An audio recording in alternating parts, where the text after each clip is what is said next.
So should we be looking at you or the camera? Either way, it doesn't really matter. You know, both are good. But anyway, we're here with Chris, and he's explained a lot of interesting things, or maybe not explained, but introduced some interesting things. So I just wanted to have him talk about it because he's kind of an expert in these many different fields, but I think there's a connection between all of them, which is like esoteric knowledge, religion, tradition, that sort of thing. So I just wanted to kind of like go through some of those things and see if I can ask some decent questions, but if not, he's got a lot of information. So yeah, I guess if I had to put a label on you and describe you and give you something that other people would take as an understanding, would be like Freemason. And so what degree do you have? What Freemasonic degree do you have? I'm an inter-apprentice Mason from a lodge in Portland, which is we call it ancient, free, and accepted Masonry. So I'm just at the very beginning of kind of my process there. Prior to that, I studied for years in Middle East Sufism, traditional thing, kind of esoteric Islam, and also Aristotelian knowledge through the Arabs and things like that. So even though I'm a beginning Mason and I have so far to go in it, I have some other things that I brought with me that I'm kind of interested the brothers to give me a chance. How long would you say that you've been doing these types of spiritual or esoteric investigations? How many years? I'm 40 in August, and I started when I was 12. Okay, so that'd be about 38 years or 28 years, if my math is right. And what would you say the Sufi has been the longest throughout that? The Sufi, well, I would say that Christianity has been the longest, just kind of general Christianity with a look towards morality. That's where I started at 12 and moved forward. And then Sufism came in around 21. Okay. And was there anything in particular that made that shift from something which most people are familiar with Christianity in America? Was there anything in particular that made that shift toward investigating Sufism? Sure, and I think that's how a lot of this works together. I don't believe in shifting.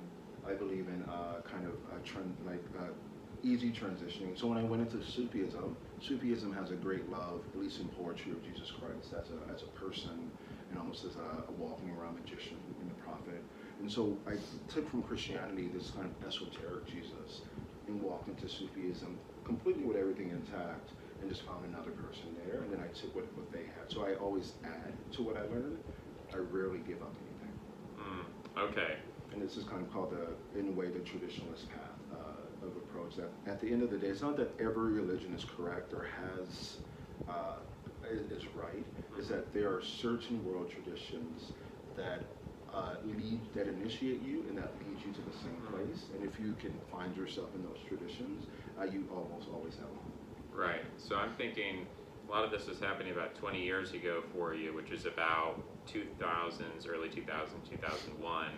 To a lot of people, it'd be very both counterintuitive, but also it makes sense to me that in the context of something like September 11th, that you'd want to understand more about the Islamic tradition. Did that play any role? It was the key role. I mean, before that, I worked at a book. I went to UCLA for my undergraduate, and I studied history, focused on the early Abrahamic traditions and also the modern Middle East. And so this was before 9/11 happened, and I became obsessed with a poet that a lot of people know as Rumi. And he's currently buried in central in Anatolia in Turkey, but he's originally from Afghanistan and Persia. And I read his works and I wondered, I don't know what religion this guy is, but everything he says, I believe. And I'm a poet myself, and so I resonated with it. And I found out that he was an Islamic Sufi, and 9/11 happened. So I said it would be a great opportunity for me to both validate whether or not this group of people is evil or harmful, and to learn something about this old world tradition. And so I combined the two, and I eventually took myself to Egypt and some other places to learn. Okay, wow. So did you receive pushback from other people around you, or most people understanding, or was it just something you did on your own without really telling other people about it in the context of the time?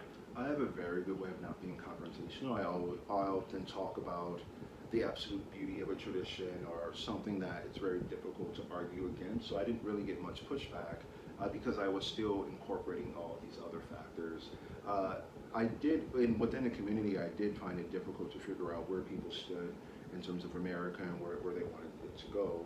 But no, I didn't get really any pushback at all, not from my family or anyone else. We're pluralistic in the way that we approach things. My mom's a Presbyterian. I went to a Presbyterian church, and she always said that her ministers taught her that there are many paths to the divine. So as long as you're aiming toward that ultimate place, I didn't really get any pushback. Okay. And it sounds to me like at first when you're looking at Sufism, it's in the context of almost an anthropological viewpoint of like, I want to understand these people, I have a history background, I want to understand the world. At what point did it transition more from a kind of objective study perhaps to more of a personal, like I'm studying something that I want to impact my inner life? Sure. There is a concept called, in just the kind of occult tradition called initiation. And there is a process by which you can read every book you want, you can go to any church, but until someone says to you, you've begun your path, and it'll lead you somewhere. And there's different ways to do that. You really haven't started. So around, I think, age 21, there's a man named Noah Keller, or New Keller, who has lived in Jordan, Amman, Jordan, since 1981. But he's originally from Eastern Washington State. He's a German, Ukrainian guy. And he's run an order, a brotherhood of mystics, men and women from Jordan. And I was introduced to it by a famous British man who kind of initiated me into this order in Los Angeles to kind of get me going with it. And I remember when I sat with these people and he read some Arabic prayer, something else, I had a vision. And that was one of the things that I'd never really, it was so clear, so open, so real, and so strange that it was nothing I had ever seen before. That vision let me know that there was more to it, and so it almost became like a drug. And so when I got involved, I was given a mantra, I took a different name related to my own, and then I made a way over to Amman, Jordan to study with them. So that's when I studied with this group that's been around since the year like 1175. I think that particular group has. So we have a continuous lineage from then, and arguably even further back. So that's when I really kind of got involved in it. And how many years did you study in Amman for? Off and on, I've studied in Amman since I was 23. Okay, so that you continue to go back? I went back, I lived in Cairo, and I went back and forth to Amman very frequently. And then in 2015, after finishing law school and had a couple jobs, I decided to make a pilgrimage. Well, I was asked by a guru amongst this group to do so. Any way you can, get to Jerusalem. And so it's one of those things where, like, I had been, and so I found a job in Jordan, and I was able to go to Jerusalem and return to Amman and study again. And this time it was more metaphysics of Aristotle that the Arabs had preserved, and then it was kind of like a traditional Islamic approach to things. Okay. All right. Yeah. So it's a very long span of time. And how many years were you living in Cairo? I lived in Cairo almost straight through 3 years. 3 years. Okay. And have you also, so this is sort of the Middle Eastern centric, kind of Abrahamic view of things. Have you also been to Asia and explored those traditions as well? Only very recently. I think this was in 2013. I moved to Vietnam to take a job as a vice principal of a kind of like a communist but yet elitist private school. A wonderful place. And when I moved there, I didn't study anything. I was just more exposed to how Buddhism was practiced there, how the people kind of mix their traditions. But no, I would say I've lived in that area. I visited Thailand for about a month, and I was able to see it. But no, I haven't really studied the Eastern tradition outside of a little bit of like the Tao Te Ching and some just general level of Buddhism that I have. But I wouldn't consider myself part of that tradition. Okay. I recently had some connection with the Japanese tradition and the veneration of the emperor. There's a new emperor, Naruhito. And so I've come to really appreciate him as a divine being. And I was also given a lama who's in Mongolia. And so he's a young man who runs an ashram there. So I have connections to individuals who are offering really their own thing.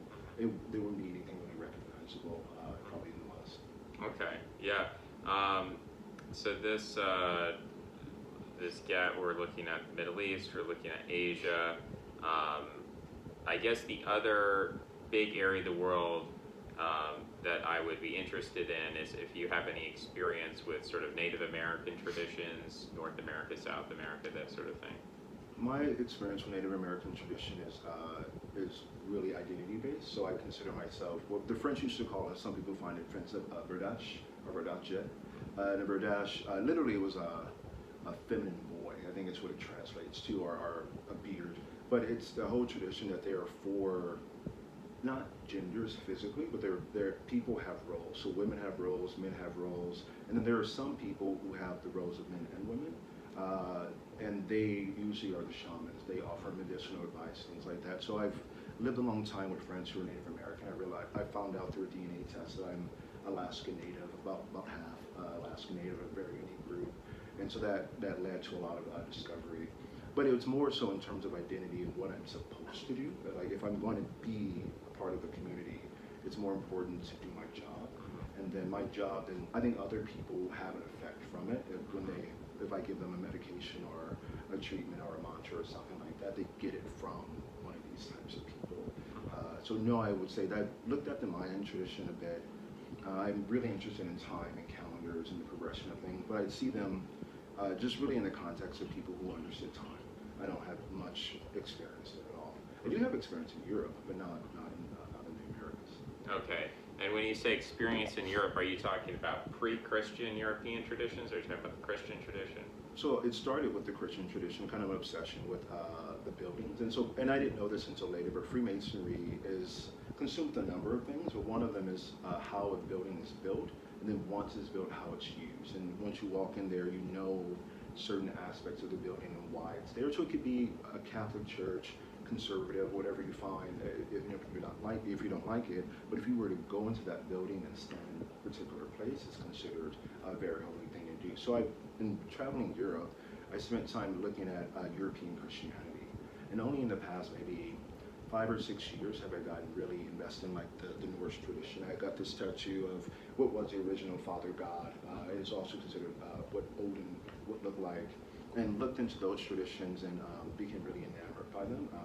And there's the Finnish culture of the Kabbalah and the person of Yuko, and I've gotten into the runes themselves and kind of announcing them and writing them out and doing things like that. So I've enjoyed quite a bit of runic work and work with the Norse tradition, and even when it comes like the Avengers and stuff like that. And so I enjoy quite a lot. One question I have for you regarding the Norse tradition is there's been maybe a controversial idea that's been introduced to me over the last number of years, which I've sort of rejected, but more recently I've tried to be open-minded, which is this origin of Odin as a figure, and just in general the whole concept of the Germanic substrate, because I come from a more linguistics background of looking at these things, and the Germanic languages are distinct from these other Indo-European languages, and it seems like, there's a lot of interesting things in Norse paganism, the fact that Odin is like hanging on a tree and all of these things. So there are some people who have suggested that Odin perhaps was a real person who came from Anatolia, or that a lot of Norse myth is actually post-Christian, that was influenced by Christianity rather being derived from a common source. So do you have any thoughts about the origins of those traditions, how they come about, or are you more interested in just practicing the tradition as it is, not like criticized and understand from that anthropological? I definitely have a thought about the origins, and you would have to, modernly, you would have to go to Tolkien, J.R.R. Tolkien, but also Christopher Tolkien. And there's a book, and I can't remember, this Silmarillion is the book. There's a whole concept that and this is Odin, I believe, is equivalent to or was the prophet Enoch, who was a man walking around loved by God and taken up and transformed into something divine and given a responsibility to rule over, as a human in this divine form, all these beings. But there's a tradition that it's very, with that there are elves who were sent down to kind of create the universe, create the earth, and you see this in Lord of the Rings, and that they're elves, they're like the Vanir, they're the Asgardians, and also they're shapeshifters. So there's said that Odin and Loki specifically have lived many lives, and what they'll do is they'll walk the earth and they'll take a form.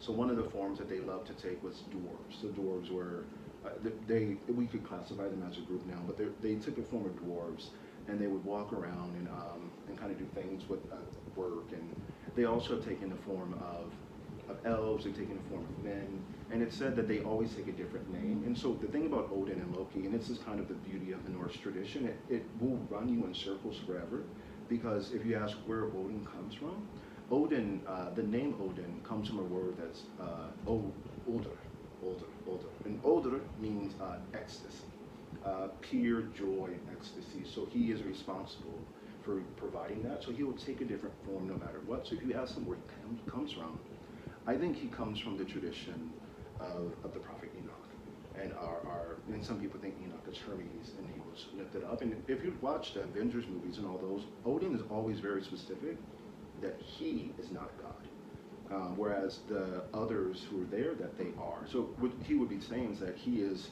a man who was made an angel, and these are all elves of some sort, or dwarves, or in the Islamic tradition we just call them genies of some sort, maybe angels. And he rules over this group.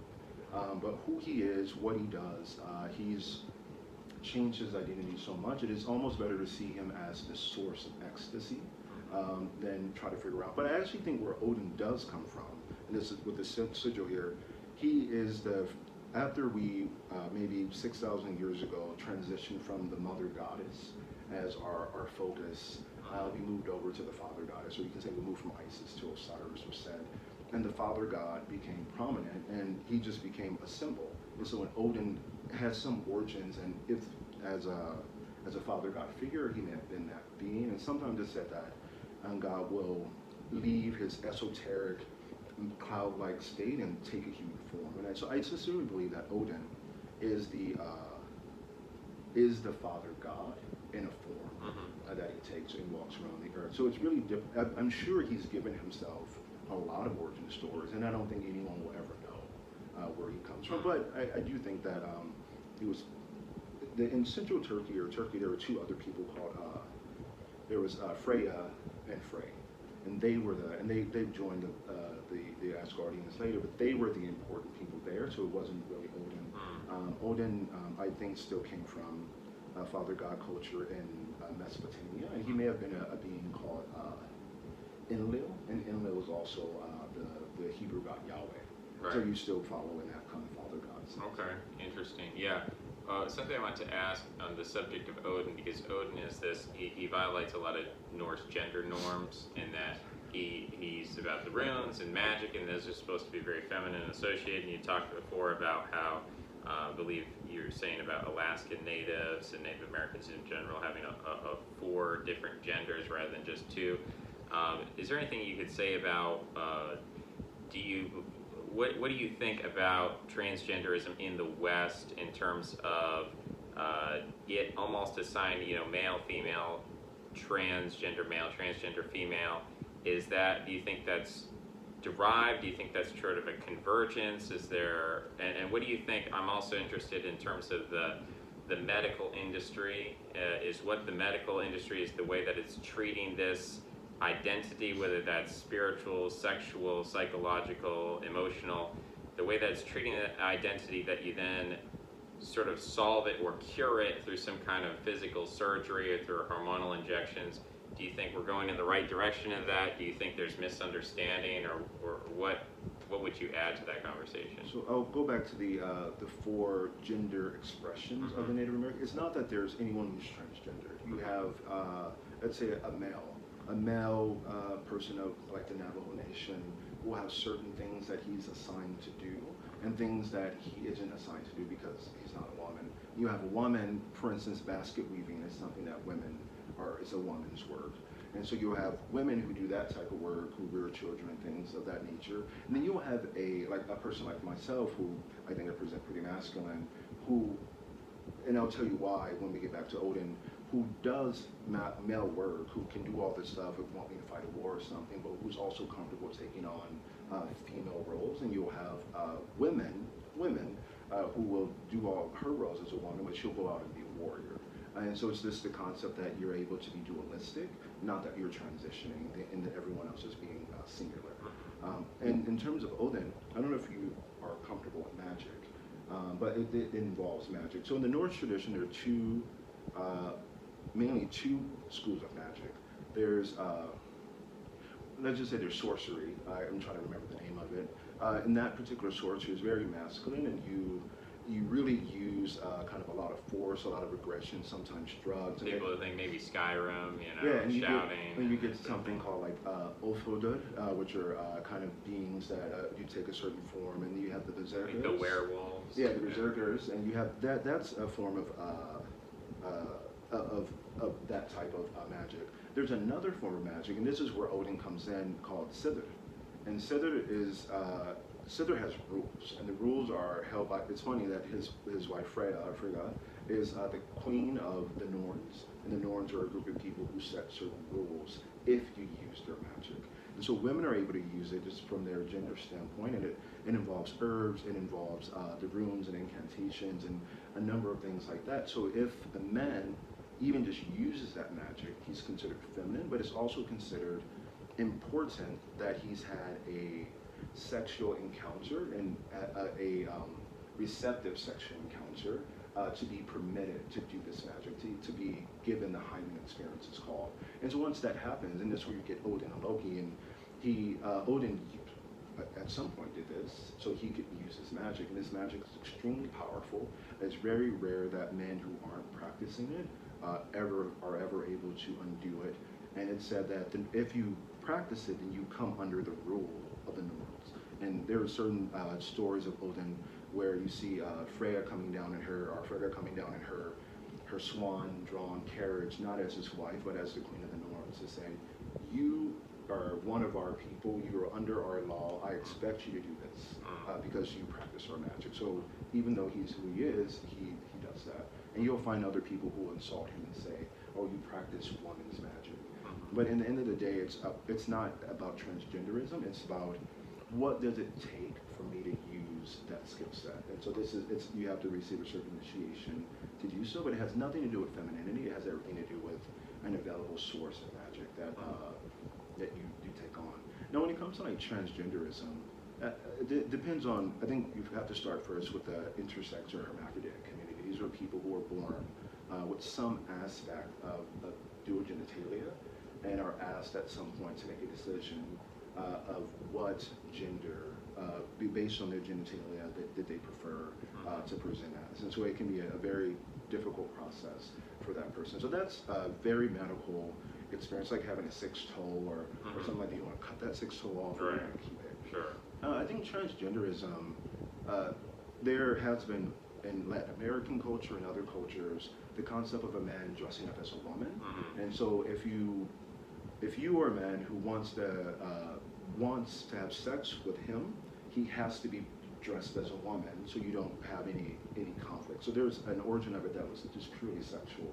And I think these days you have people who believe in radical change and reassignment. And I guess my like direct answer would be that they can do as they will. I'm not a big fan of when people are encouraged. I believe in the psychological manual, the DSM. And there was a DSM-4 before there was this current 5, which I'm not a fan of. And it talks about gender dysmorphia.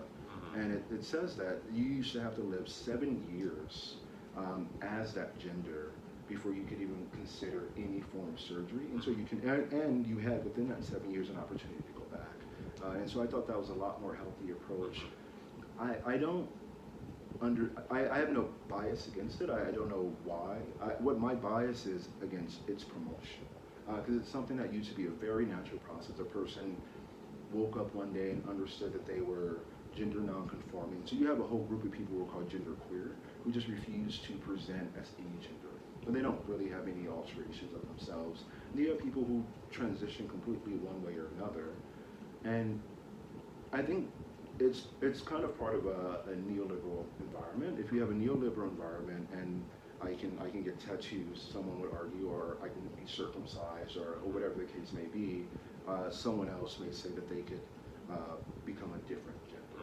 Now, an interesting caveat to that is that in Iran, where homosexuality, that word actually, they got into a lot of trouble because it didn't really exist in the same way. If you want to marry a man, and you happen to be a man, you have to transition to become a woman. That's just how they've understood it. And there are certain things within the religious law that say sometimes people are born incorrectly or differently, and they can transition over. So you actually have in Iran gender reassignment surgery for same-sex couples, mainly men, to live together. And so you have that concept. You have in India kind of a third gender notion as well. In America now, I just think that this is something absolutely new, what we see in terms of transgender identity, and I'm inclined to let other people deal with it because it doesn't have a major effect on me. My background is in understanding that I do masculine work and feminine work in order so I can be with the partners I prefer and to practice magic, this particular type of magic that I enjoy. Otherwise, I don't really relate to it, so I'm a bad person to speak about it, but I don't have any bias, I guess. Okay. I guess what I was sort of getting to is this question of, in esoteric traditions and traditions which are talking about non-binary views of gender, I from my own perspective, I look at the transgender movement or identity or the framing as it's very centered around surgery and hormones. And so to me, what was interesting in this question of magic, and you brought up circumcision, is kind of looking at the origins of changing the body and really working with physical materials in order to somehow create some change in the identity. That you have people who feel very unsatisfied in life, people who are struggling and suffering, and they feel that the end of the suffering is to happen through these transhumanist or body modification, through chemicals, through surgeries, as opposed to psychology or spirituality, or saying that in fact the body is something to kind of be conquered. And so just these two ideas, it seems to me that the closest thing in terms of the ancient world that I can compare it to would be the Egyptians, where they would shave off all the hair in their body and then they'd like redraw their eyebrows and things like that, to try to say that we've sort of conquered the body through that physical manifestation rather than through a physical manifestation. So it seems to me to be kind of uniquely Western expression, and I understand what you're saying about this being a completely new thing, and I think that's an interesting perspective, but I also try to understand, like, what are the origins, or where did this come from? And one direction we could go with that is understanding the role of technology, because, from normal mainstream everyday history, we've never had any of the technologies that we have outside of, say, a magical tradition, right? So a cell phone, some people have compared that to a scrying orb, that you can see things at a distance or act at a distance and those sort of things. Tycho monolith. Right. So in what ways did we live in this very technological society with these unique challenges that come about as a result? Is this actually something new in your opinion, or is this something that used to be maintained in esoteric initiation and that now has been sort of popularized to the masses, and perhaps that's why we think it's new, but it's actually something that's existed for a long time? I think it comes from a sense of the first doctors understanding anatomy and how anatomy works, and being able to perform surgeries at all. And that's something really, it's happened throughout history, but really like to the 1400s to 1500s. And then you could think of a sea captain who loses his leg and like attaches a peg to it, or someone else who uses a lever to alter their human form and do something ultimately superhuman.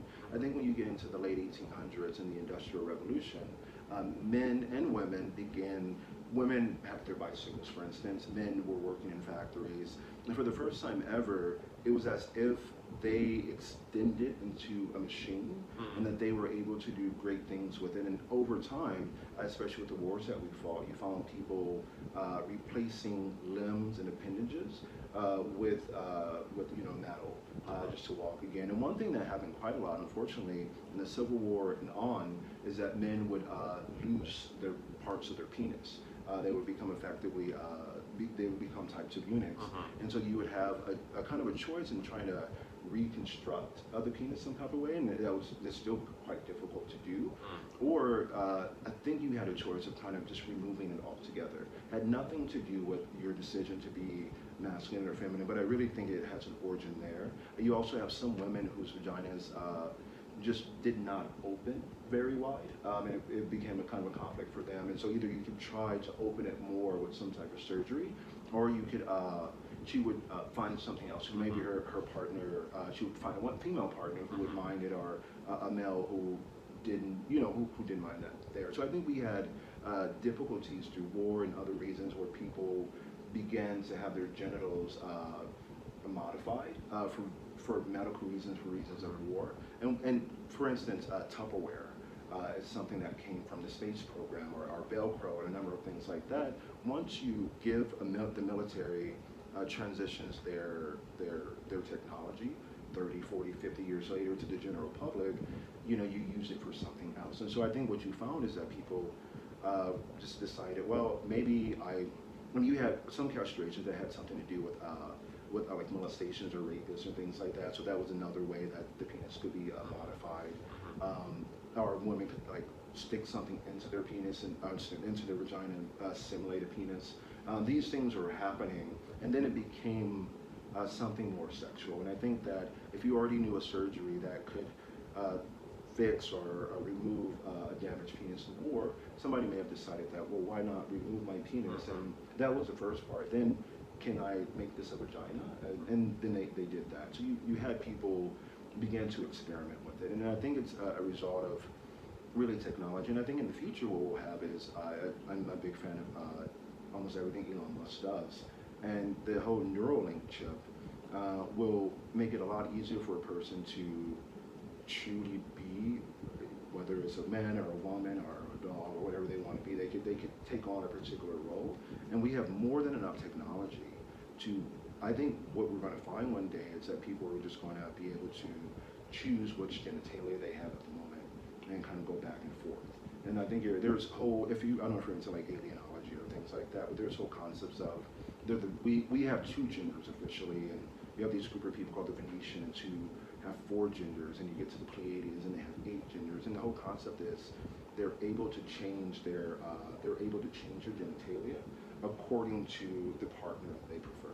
And I think they're within 20 or 30 years we'll move away from the concept of transitioning gender to honestly, Mr. Potato Head, kind of like, what do you want me to wear today?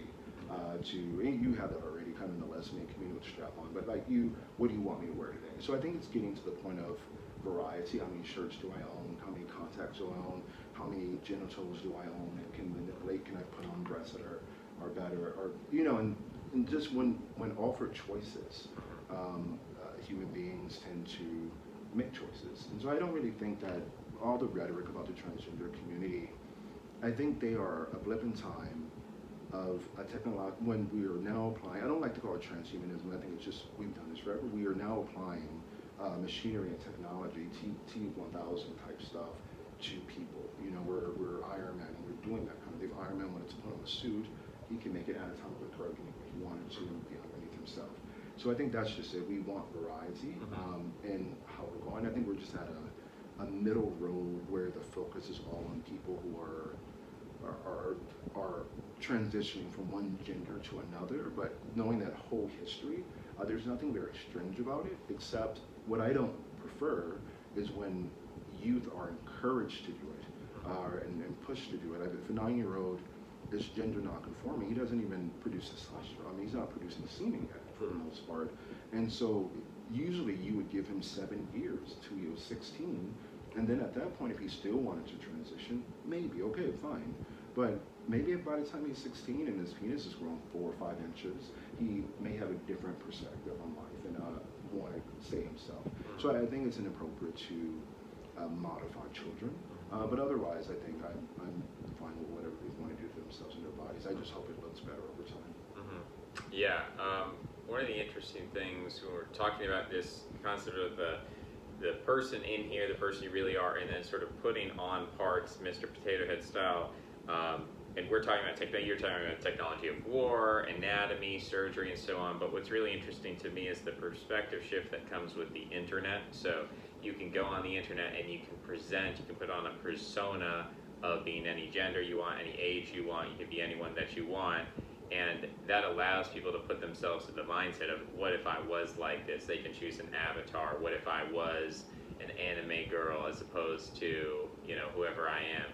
And so by allowing people to sort of try on those hats virtually, and maybe it's in a very elemental stage, I think that has contributed and opened the doors for these other things for us to think about, things like Neuralink. And from my perspective, a lot of technology isn't this kind of accidental, oh, whoops, we made Velcro and it has these other applications, but actually people are introduced to something, and once they know it, they can want it. Once they want it, they can make it. And so we're progressing a lot in that respect. One of the things I wanted to ask you about was, as we're going through these different traditions, Christianity, Sufism, Native American, Buddhism, as we're looking at these different things, I'm not sure if you're familiar with John David Ebert or the concept of hypermodernity, or if that would make any sense to you, but just briefly speaking, it's just the idea that we don't have like a common metaphysic to our society at this point, or at least people don't perceive that, even if there is an underlying esoteric metaphysic that guides our society. Most people don't see that. They see a lot of different, like, you can go to the store and you can pick any brand you want, you can pick any religion you want, you can pick any culture you want, you can mix and match, you can identify however you want. And so the question I've dealt with is this question of choice, that when people have infinite choice and they're not sure how to choose, it creates a stress response, it creates fear and anxiety of making the wrong choice, and it creates a paralysis of not being able to fully invest in any one choice, in this case being religious tradition and identity. And so as a result, people feel kind of lost and disoriented, and there are some people who handle this quite well, and there are other people, I think, perhaps the average person, who might be looking for just, give me an answer, I don't want to know why, I just want the answer. What kind of idea, do you think these people should be more open-minded? Do you think that there's a way forward? Do you think there's a sort of New Age or Age of Aquarius, or like Spangler talks about, a second religiousness that's going to help save these people? What do you think about the future for that perspective? First, I have to start with metaphysics. So I follow what's called the traditional school. Been on to some extent, Aleister Crowley actually falls into it as well. And it is an elitist school, and the metaphysic is one thing, and it's nearly impossible to perceive for the majority of humanity. It's very difficult to see. In Aristotle's organization of his books, the reason why it was called metaphysics is it's what comes after physics. Physics in its way, and what comes after physics is utility of physics. What have you done? What have you learned? What are you able to manifest and do with it? And a lot of it, this is where we talk about what kind of in the OTO, or the Gnostic Catholic Church, magic with a K. How are you able to will something within the physical environment? And the physical environment includes your imagination, and bring it to fruition in the way that you want to. So the metaphysics, and metaphysics itself is, it's almost better, I think, to say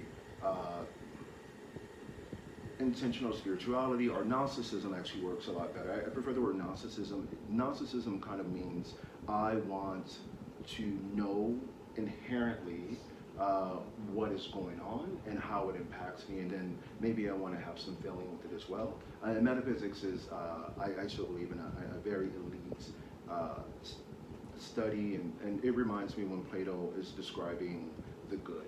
And he says, I can't describe the good, you can only experience it. And I've experienced it, I promise you it exists, and I've given you a way to put it together. But so the good, that's the metaphysic.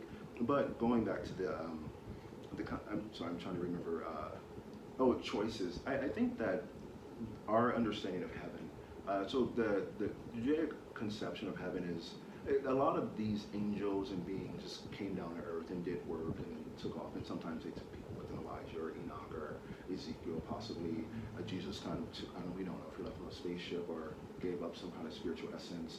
That you have that concept of a heaven. Then you have within the Islamic sense, and also within like the greater Buddhist tradition, of multiple levels of heaven. So in the Islamic sense, you have 7 heavens. The earth is in general the 3rd heaven that we live on, and then in every one there are more and more choices available. It said actually there are trees that you'll recline and you'll pick a fruit, and every time you pick a piece of fruit, it'll be different on the same tree. And so, my teachers have taught me that in heaven there's a marketplace of bodies, so that kind of considers, if you think about demons, I think demons are the best ones to think about, but angels have this concept too. Or if you know, like Loki, especially from the popular tradition, Loki's a shapeshifter. He can change as he chooses.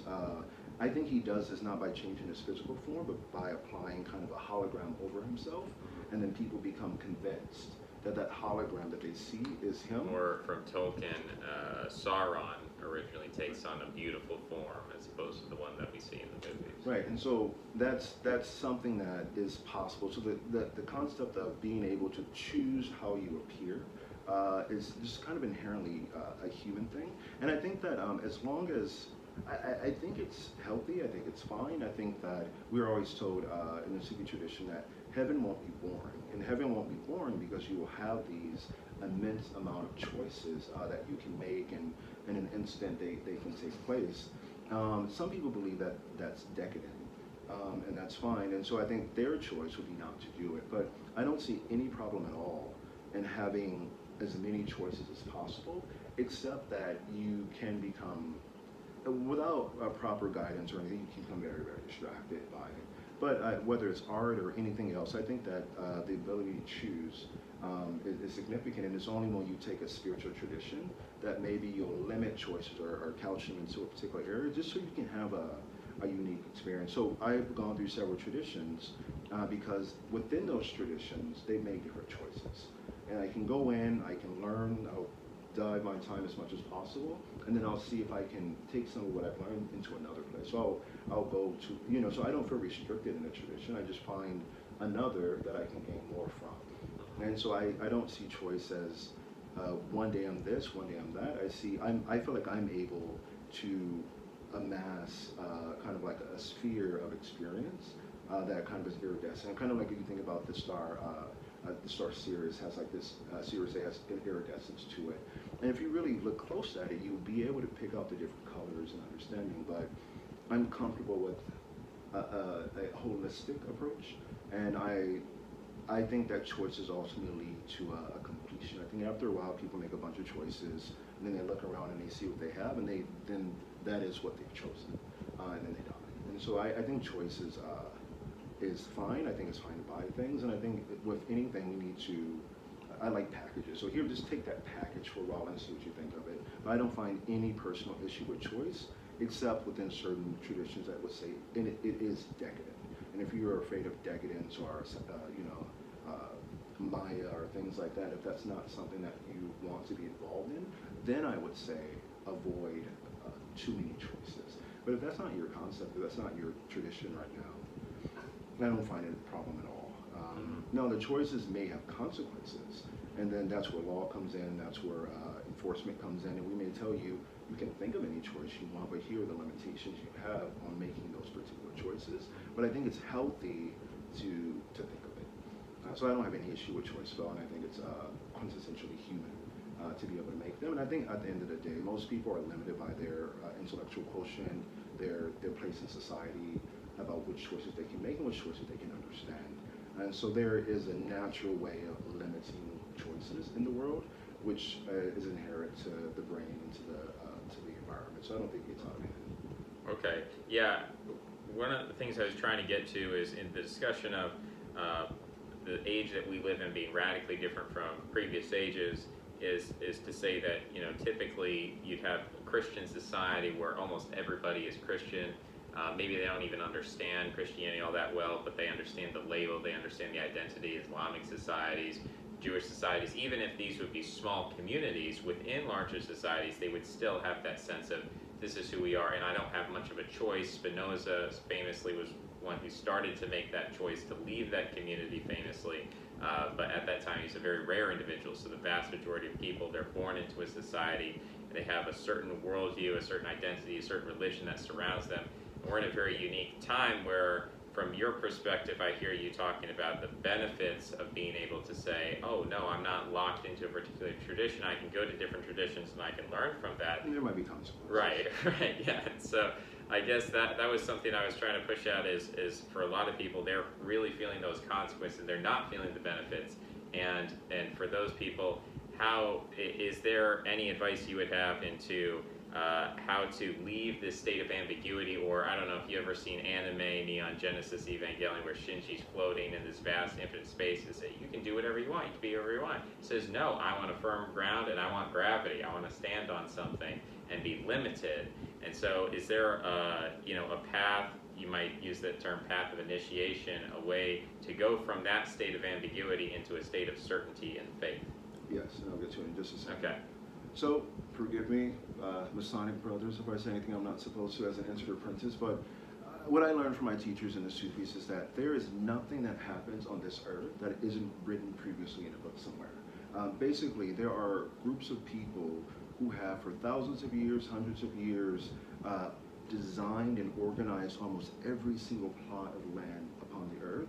And what appears to be a choice, appears to be a change that's different, was already planned for and may have existed at a different time, or has been considered something that would lead us to an ultimate reality. So I don't believe there's in Arabic we say there's qada, qadr. There's predestination, and there is the ability to make choices. Now, predestination could be something like we are all here now, and in New Orleans, but we have choices about what we're going to do at the moment. You were going to go to the Autobahn and watch the sunset, but then we chose to do something else. But ultimately, we've been predestined in some way or another, even if it just was a plan from a couple days ago, to be here together.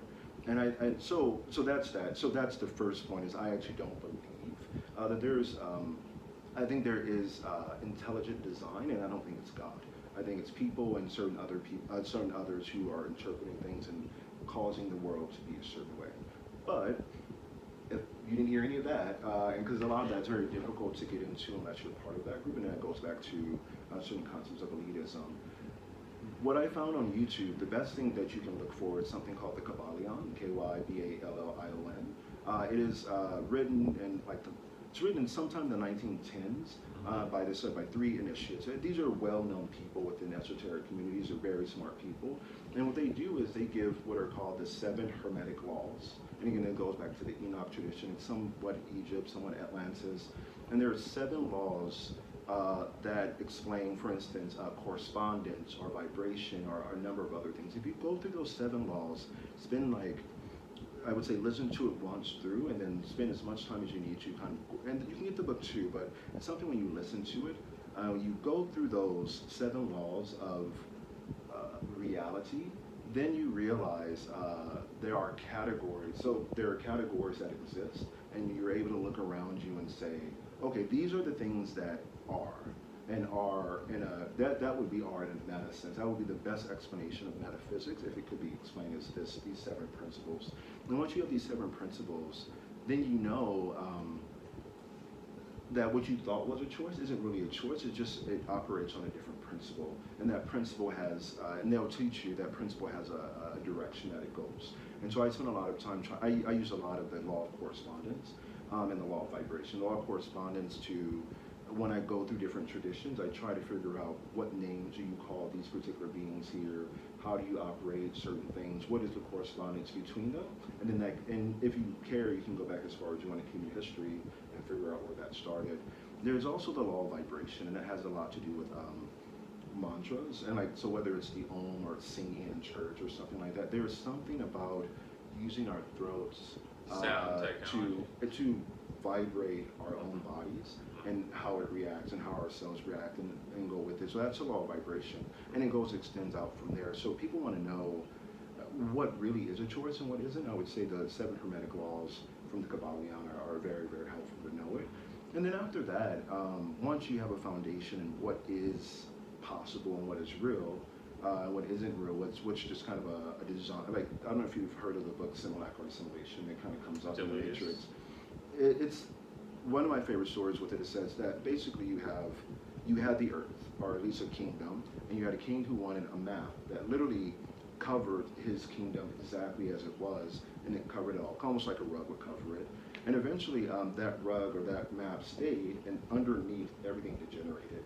And then people assumed that the rug was the real earth, And after that, people started just to talk about it and what it was and give concepts of it. And they thought that conversation was not even what was underneath the rug, but was the rug itself, which was itself kind of a assimilation. So we have it's better to say, I know there is a floor, and I know there is a rug, and I know that we can talk about the rug, but don't forget that the floor is still there. And in that respect, when you start thinking that way, you realize that most people are tricking themselves and thinking that they have more choices than they do.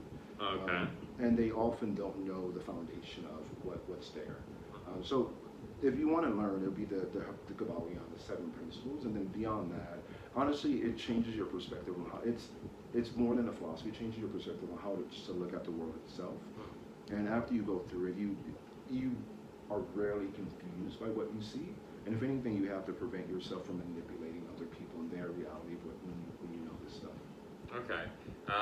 So you talk a lot about metaphysics, and I'm wondering if you've encountered or how you've dealt with critiques of metaphysics as a totality, specifically from the Nietzschean perspective, that metaphysics is this, exactly as you're saying, it's this rug it's a map of the world that covers the world, that prevents us from actually interacting directly with the world and living, that through abstraction analysis you get a priest class that now we're separated from the world, there's a death drive, we're no longer, directly dealing with things. So how do you deal with Nietzsche's critiques, and do you see them as having a deeper, or does he just come out of the 19th century, or is there an esoteric parallel to him that goes much further back? Why am I so great? Why do I write such great books? Was that Nietzsche's? Nietzsche, yeah. And so I love Nietzsche, and I know who he is, and so I will try not to reveal too much of him. But a critique from a person like Nietzsche is often telling you, you don't get to know this. I know something that you don't know, and my friends know that I know it. You don't get to know it, and I'm going to critique it in such an awful way that you're going to feel like you shouldn't read it. Then I'm going to write Thus Spoke Zarathustra, which is a book really that comes out of the what is it called, the Zoroastrian tradition, and it's one of the most beautiful things you could ever read about the tradition that he just critiques. And so if you don't read all of him, and you just read one thing, or you're only given one thing, you truly believe he doesn't like it, and you don't see that he's we call this Satanism. Satan literally means the adversary, and so it presents an adversarial analysis to see if you're smart enough to be privileged to even go to the other thing. And so I think so that's one part of it. I think that metaphysics, I'm more concerned that people learn to be human. They learn to be fathers, mothers, good citizens, sons and daughters, and then all the other positions that we kind of need to continue to propagate the world. Dharmic. Right. Yeah. And then after that, what I've done, and what you can give everyone almost, are symbols. So we have letters that are symbols, but for me, I use Arabic gematria, and so every Arabic letter has there are 28 of them. It has a numerical base to it, and then some numbers themselves relate to concepts of words. And so you can read a book and have it and not know that the words you're reading, it's like, why is that word there? Yeah. It's because there's a cipher there. And so it allows you to go deeper and deeper in, or why do we have squares or rectangles or all these other different geometric shapes? Well, they're there just to kind of show you that there's more than kind of the Vitruvian man that's available. There are other ways to look at it, and it's very helpful. Women, I think, are better at this, at offering and understanding symbols. There are colors you can wear in certain places that mean, are you mourning, are you, whatever it is. And so it's the language without speech. And I think these symbols are well known in the populace for everyday things, like marriage or even certain religious and spiritual things. And I think beyond that, I've learned quite a lot of symbolism. And so when I walk around, I often see things that I understand have deeper meanings. I know why they are put there. I know why there's 3 arches in the church here and what that means. And these are or even if you walk into a Catholic church, I used to really hate seeing the crucifix. Like, why is there a dying man on this cross? And why are we always reminding ourselves of it? In reality, it's a word, and it says chiron. And chiron means there is a message here. And then you look closer at it, and you get you notice different parts of the crucifix, and it then says, and it tells you what that message is, and it kind of continues on and on. So one person may look and think about the death of Jesus. Another person will say, behind that says there's a message here, and so let me hear what this guy has to say about whatever the message is that's religious. So in Rome, you would walk into a temple, and there's all these temples, so they would have to have something present in the back to know what the heck is going to be happening here. Is this a sacrificial temple, or is this a temple where you're going to talk to me? Or the one with the crucifix and the man on it, we're going to talk to you, we're going to talk you to death. You know, and then, yeah, there has the other symbolism as well. So I think that symbols are helpful to know, and I think teaching kids geometry and teaching them colors and a lot of things that we have, I think will be better than the avatars we're creating, to just teach people the, like for instance, the Platonic solids. The research has shown that these 5 solids really are almost kind of like what's the, you know, the infinity gauntlet. These shapes were once vibrating strings of kind of dense light that came together in certain shapes and then began replicating in those shapes. And then those shapes found ways to combine with each other, and they would produce things like fire or water, or all these are ether. And it's true now that we know with quantum physics and quantum mechanics, there really are these strings, and they do take forms, and it is important to know that these are the foundation of everything. So to teach kids that will prepare them for physics later, prepare them for all types of understandings. So symbolism is just the way that we've passed information when language wasn't enough. And if, you know, if I'm here looking at something from 10,000 years ago, and it has a hexagram on it, hexagrams have certain meanings, you know, and so that I would know, because it's been used consistently, what that meant. So I just think it's like knowing more than one language. You really need to know more than one language. Not everyone does, but some people do. It does feel strange when you don't know it, but again, I think they're extremely useful once you get into them.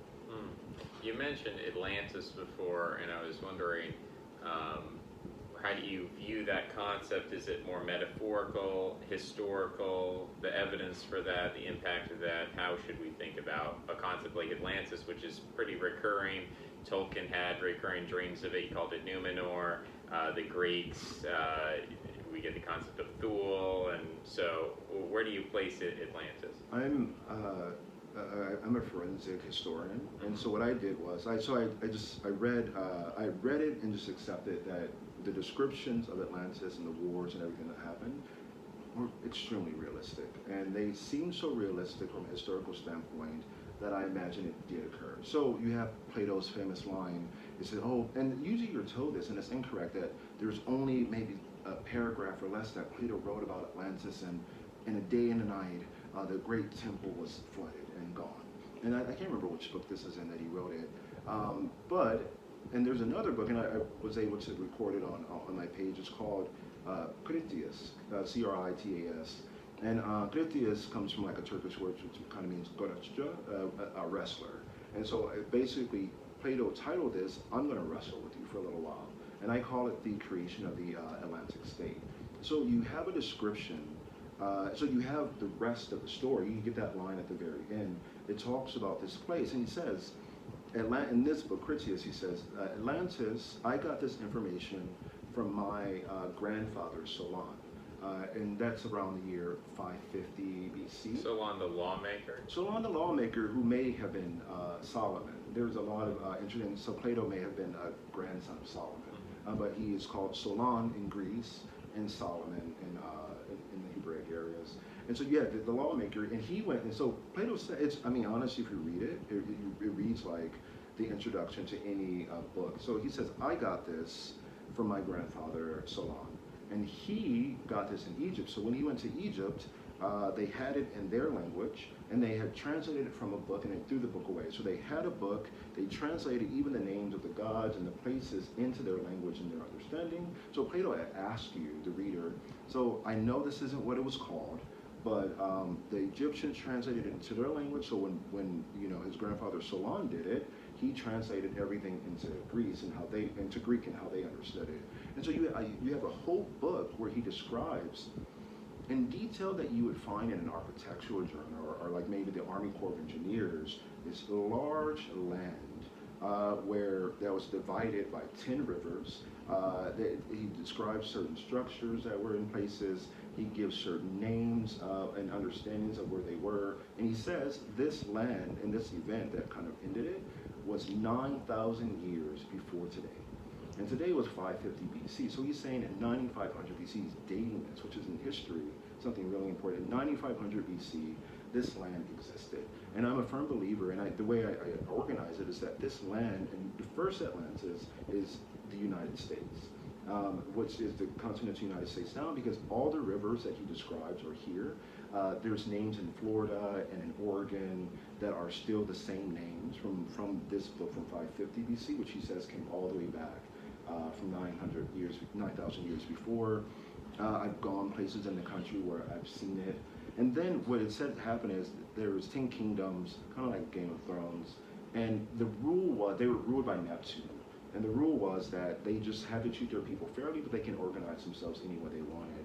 They did this, God knows, for how many years, and eventually everything became corrupt. So Neptune or Poseidon, well, Neptune lost his ability to rule, and Zeus became the ruler, and he took everyone that he preferred off land and took them to what is now England and kind of France. And there's that whole area, there's an island called Gurney between France and England. And if you look under Gurney, there's actually a very giant landmass that could be, the Dutch could bring it up today if they wanted to. So he took them there, and there were, so if you think about Canada, there were levees that held the water back from Canada. They just opened the levees and flooded the place. And then there was a cold period that came in, and it was cold. So they literally just committed genocide against the whole country.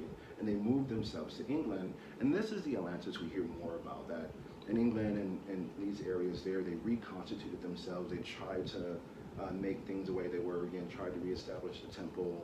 And they eventually moved on to Egypt to offer them some of this knowledge. And by that point, we're up to what we know about Egypt. We're up to what we know about Babylon.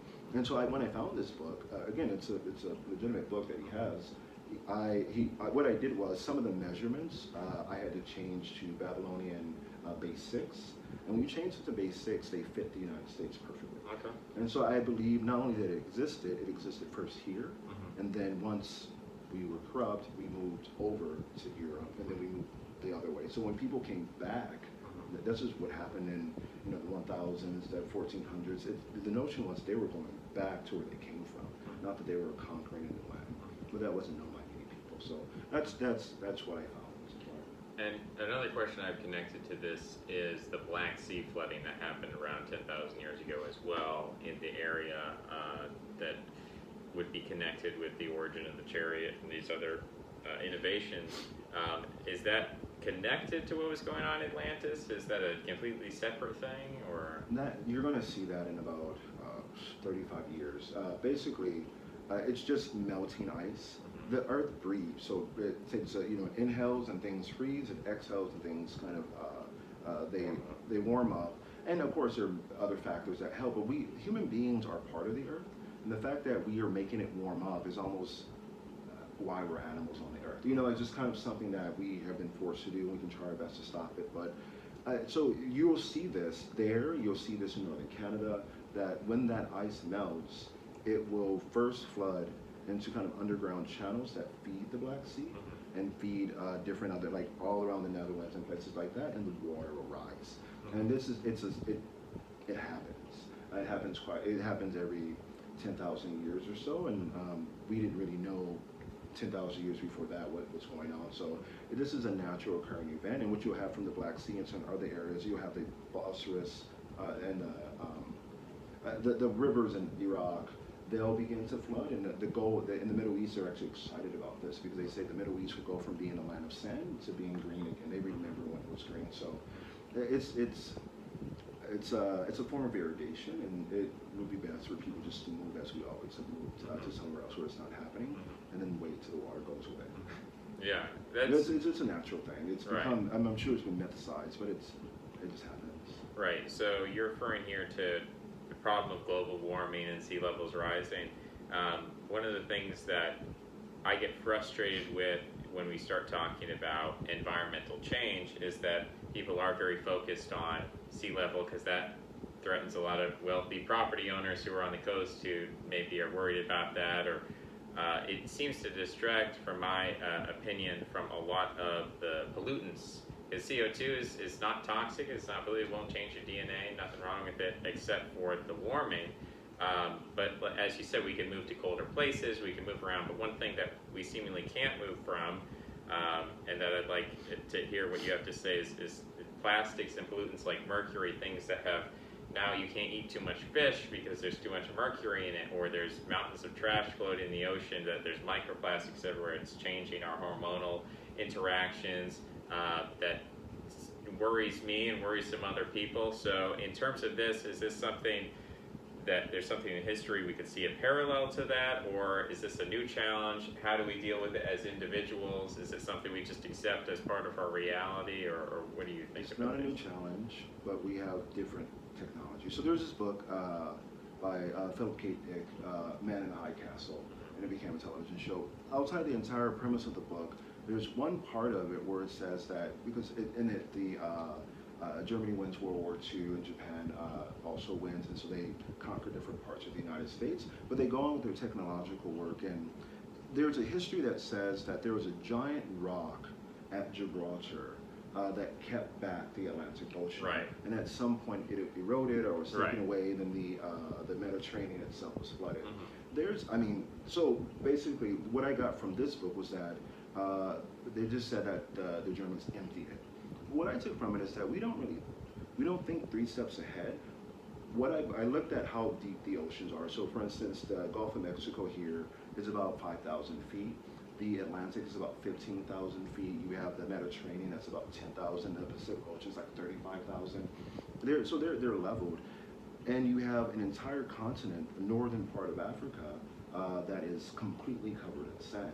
I imagine what would work is that you pump as much water as possible, create rivers in northern Africa, and drain 4,000 or 5,000 feet of the Mediterranean, and then dump more. So then the ice can flow down into the Atlantic, and the Atlantic can fill the Mediterranean, and the levels would just go down. We have very simple. We kind of sit around and talk about what's happening, but there are technology ways that we can just move the water from where it is to somewhere else and actually provide something positive as a result. That's kind of what I was saying about the Black Sea watering, the Middle East.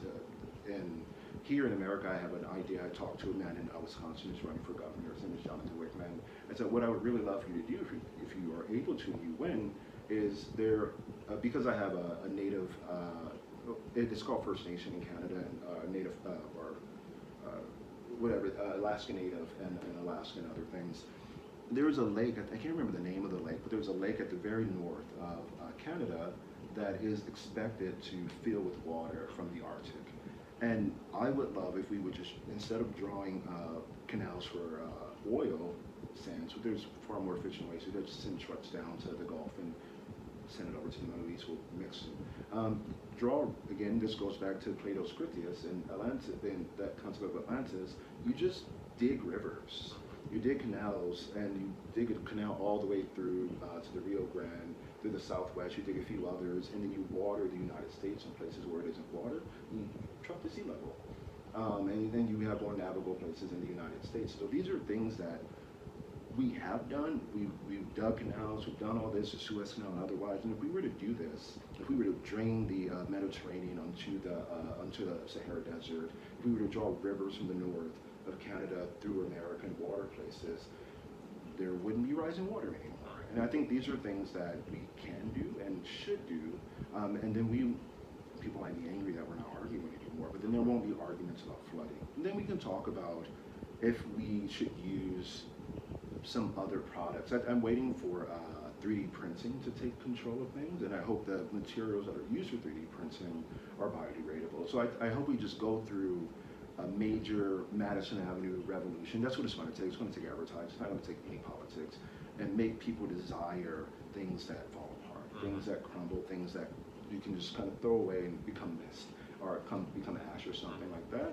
We just need to transition people to different materials, and those are concerns. But in terms of these flooding places, make canals and water places that haven't been watered, and I think that would just be a much easier way to go about it than sitting around waiting to flood. But we don't have to flood in these places. Yeah, one of the perspectives that I have in terms of why is Madison Avenue not, just because I agree with you that if tomorrow there was a change in the advertisement, people would stop buying plastic, they'd start buying glass or whatever kind of biodegradable material, and the problem would eventually solve itself, although some of these plastics apparently take millions of years to degrade or something, depending on who you talk to. You could invent bacteria to eat the plastics and whatnot. But one of the concerns I have is with the incentive structures of why is it that when we see these harmful effects of plastics or xenoestrogens in the human body, why are we not doing anything about that? And one of the problems I look at in that context is overpopulation. 7 billion people on the planet, projected to be 10 billion by the end of the century. How, as we've moved from agricultural societies to industrial, to post-industrial, to automation, where so much of our Elon Musk self-driving cars, millions and millions of Americans employed as truck drivers, now that skill is no longer useful. They have to learn to code or something like that. And so from a perspective of the lord over the serf. We need someone to unload the vehicle, so we kind of study them. Right. Well, you have the sort of feudal lord over the serfs.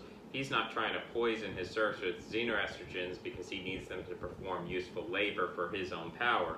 But when we have powerful people or selfish people who look at the world, they see more consumers than producers. They see that the labor that most people are capable of is not toward their own selfish needs, and so they're saying, well, we don't necessarily care if people are polluted or get sick or less healthy with the obesity crisis in America and other health crises, mental health crises. And so from my perspective, much of this seems to be in line with this Malthusian problem, which people call Thomas Malthus hysterical, but it seems that none of the things he said were actually wrong and that they're all coming true. And so is there a way to address this? Is there a better way to deal with the fact that we have so many people in a consumer capitalist society who are kind of not destroying the earth itself, but destroying our ability to live in harmony and sustainability with that? Is there a better way than through essentially what I would argue would be like negligence? Is there a way to like consciously move forward so that we can manage our population in a more feasible way? So this goes back to simulacrum and simulation. So we're talking about plastic bottles, right? And so we're talking about plastic bottles as if they're unique things unto themselves. Plastic is a petroleum product. It would be, and usually everything around it, it would be better. There are places like Kuwait and parts of Saudi Arabia and Bahrain and even in Texas that are, their oil is draining. And there are some benefits to having oil in the ground even if we don't take it out. We just need to return them to their petroleum state and basically use them for something else or put them back into the ground. So we can deal with plastic if we return it to its origin, to oil, to gasoline, to something like that, to turn it into like our phone cords. You know, we can take, there are things that we could do that we're not doing now. We don't need bacteria to eat it. We want this material to use again. So I really do think there are things that we can do in that respect. Honestly, so what we have is a problem of, I've taught Malthus before, and I understand his perspective, and I think when you take away his science and his understanding of it, you can critique some of that, and there are other beliefs that we could have 20 billion people upon the earth if we really wanted to. The issue is human beings, and this is going to sound terrible, have rarely been civilized again. They don't know how to exist together in society, not normally. So you can't have 9 billion people, not because we can synthesize food, we can do tons of things to feed people, house them, do all that stuff, but currently people don't like each other. And since they don't like each other, it's very, I don't know that having 9 billion people upon the earth who don't like each other and are going to cause havoc with each other is helpful. And there are people who believe that at some point, whether it's because of an asteroid coming or other means, that we may be down to like 2 billion or 500,000 people. It would be better to figure out a way to help people live together in relative harmony, so we could grow the earth and we could come up with other methods to feed people, which are all possible. We have these abilities, but until we do that, Malthus was really saying, he gave a lot of science, but he said these people don't like to live together.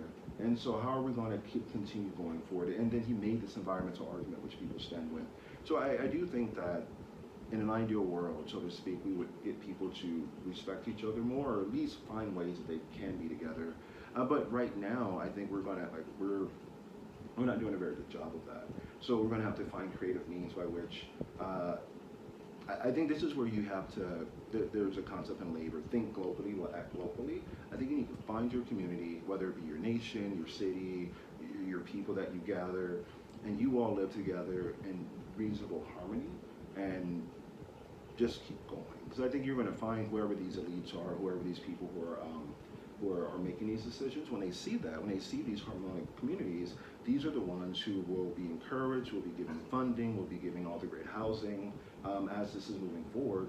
And people who are not living very well together will be allowed to perish. Mm-hmm. And that's something that, that's the reality of it. And so it's I mean, maybe because I'm a school teacher, I have an understanding of it. Sometimes these kids who are doing well, I'm going to give them better grades, and actually even here's some answers from the test.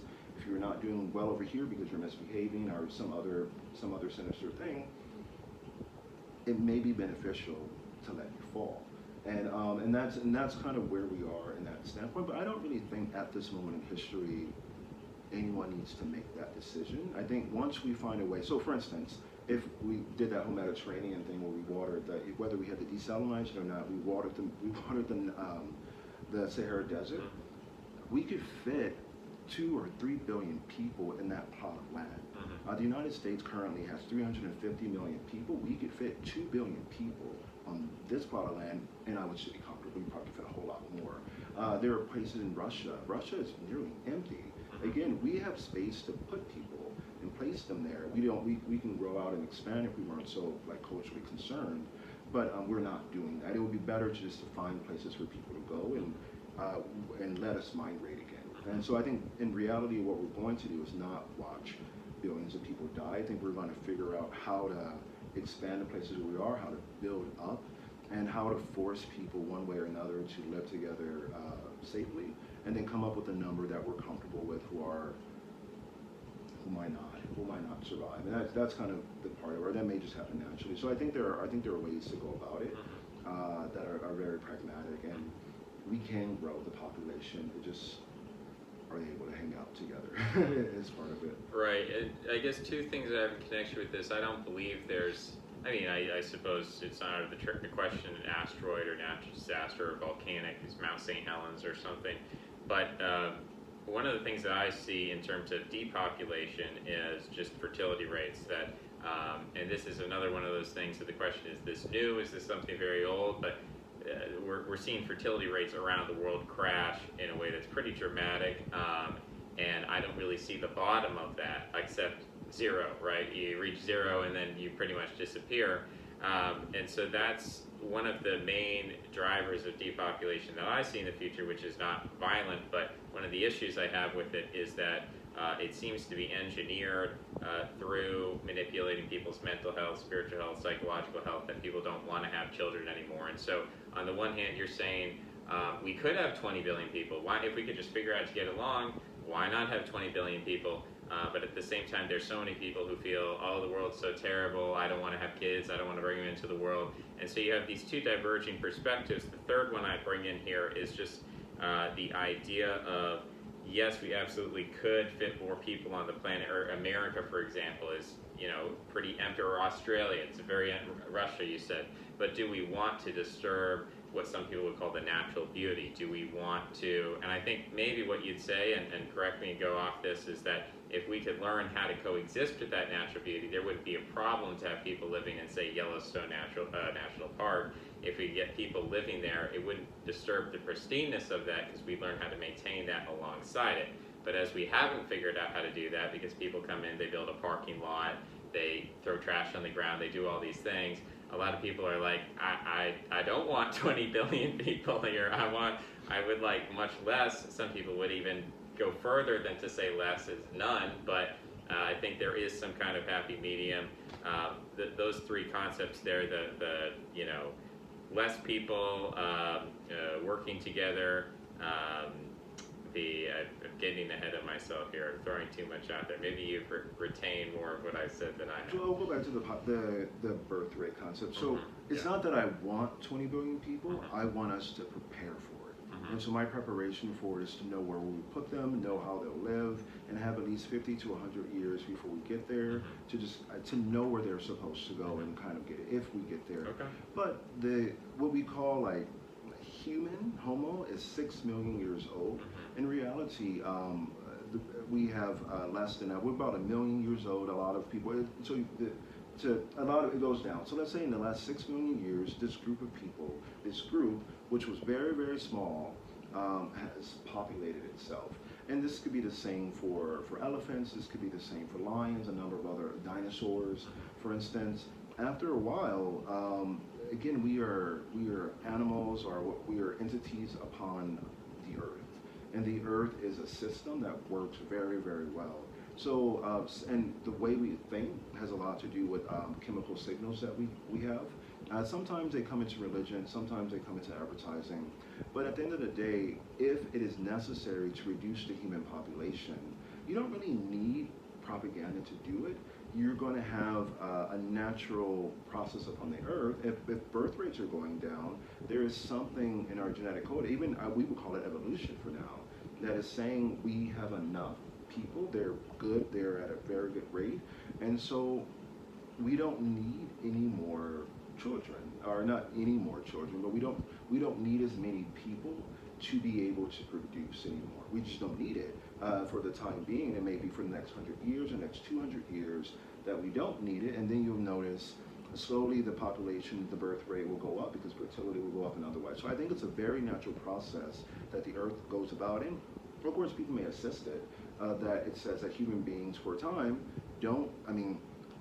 we do so many other things, you don't need to push a child out of you all the time. You know what I'm saying? So it's kind of like we don't need high fertility at this point in our history. We may need it later, and I think it'll be a natural evolutionary process, possibly with a 10 or 15% influence by intelligent people and others to cause it.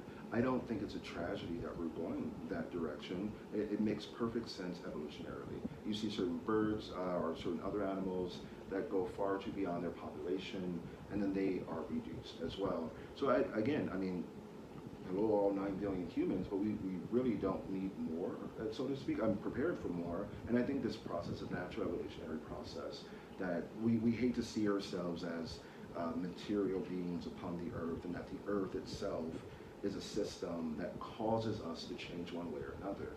But I think we're changing in that respect, and maybe we have these foods and other things that are more available and not because people are pushing them on you, but because it's appropriate timing to cause people to be less fertile.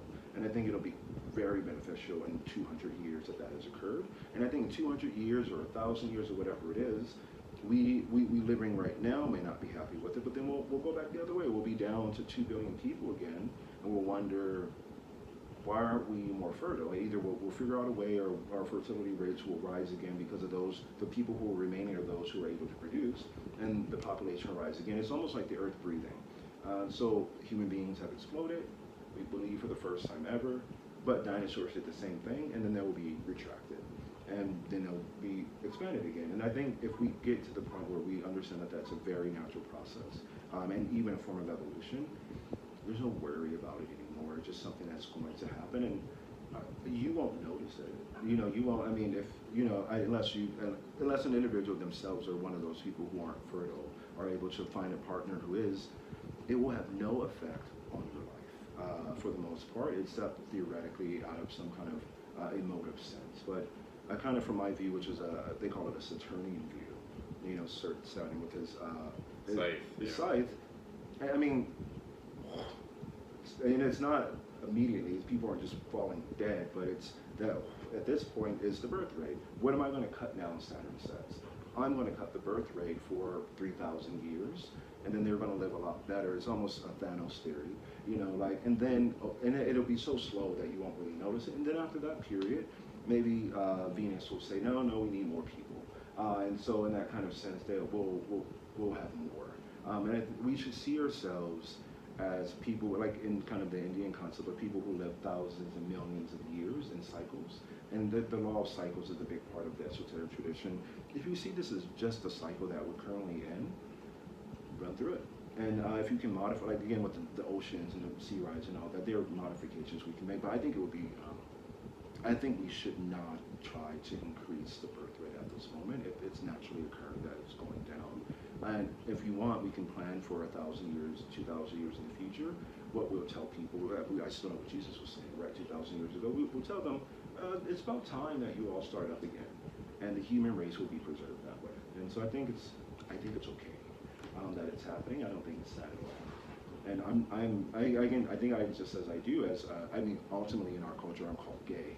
You know, but I exist the way that I do, so I can provide, in Native American tradition, it's berdash, because not only can I do all the mental work that I need, I can go to work and do all of this, I can, and people may see this as sexist, I can keep a home.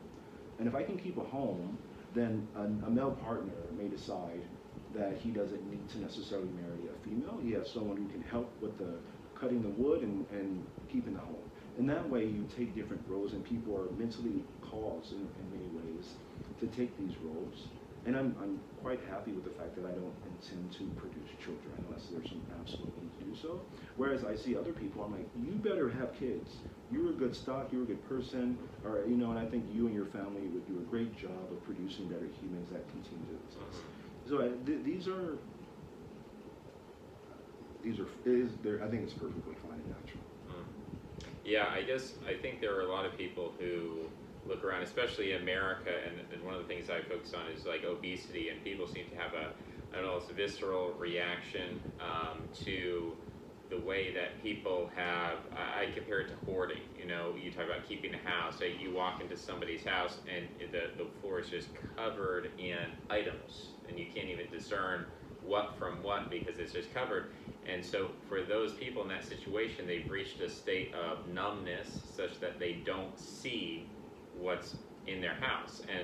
And I think that, to me, is one of the negative aspects of whether it's the diet, which, you know, I look at that and I don't say that, you know, we've been eating processed vegetable oils for our 6 million years of evolution, that we're not built for that, and that it was determined in World War I that we should invent these synthetic chemicals to feed the population because otherwise we're going to starve, that were then imported to America and sold as this is a healthier alternative than the natural earth-given food, and that this is fat-free and it's actually better for you. It turns out that not only was it accidentally but purposefully made addictive in conjunction with other technological developments like Teflon, with the DuPont company hiding the fact that they knew it was causing birth defects, that they knew it was causing these deformities, in addition with the tobacco industry perhaps introducing cancer-causing agents. Although today we're looking back and then saying maybe nicotine isn't the worst drug in the world, and maybe that itself has deception, the anti-nicotine campaign as well. So there's so many different deceptions going on that people feel hurt to look around and see communities, for example, that are affected by an opioid crisis, where people are taking a painkiller when pain is something that tells us we need to help this area of our body. This is a problem, we need to solve it, rather than take a painkiller which merely numbs it, papers over, so we can't see it anymore, we can't feel it. That's leading to so many of these deaths of despair, we call them. So that's the kind of pain that I'm seeing and I'm empathizing with, and that so many people I talk with are really hurt by this.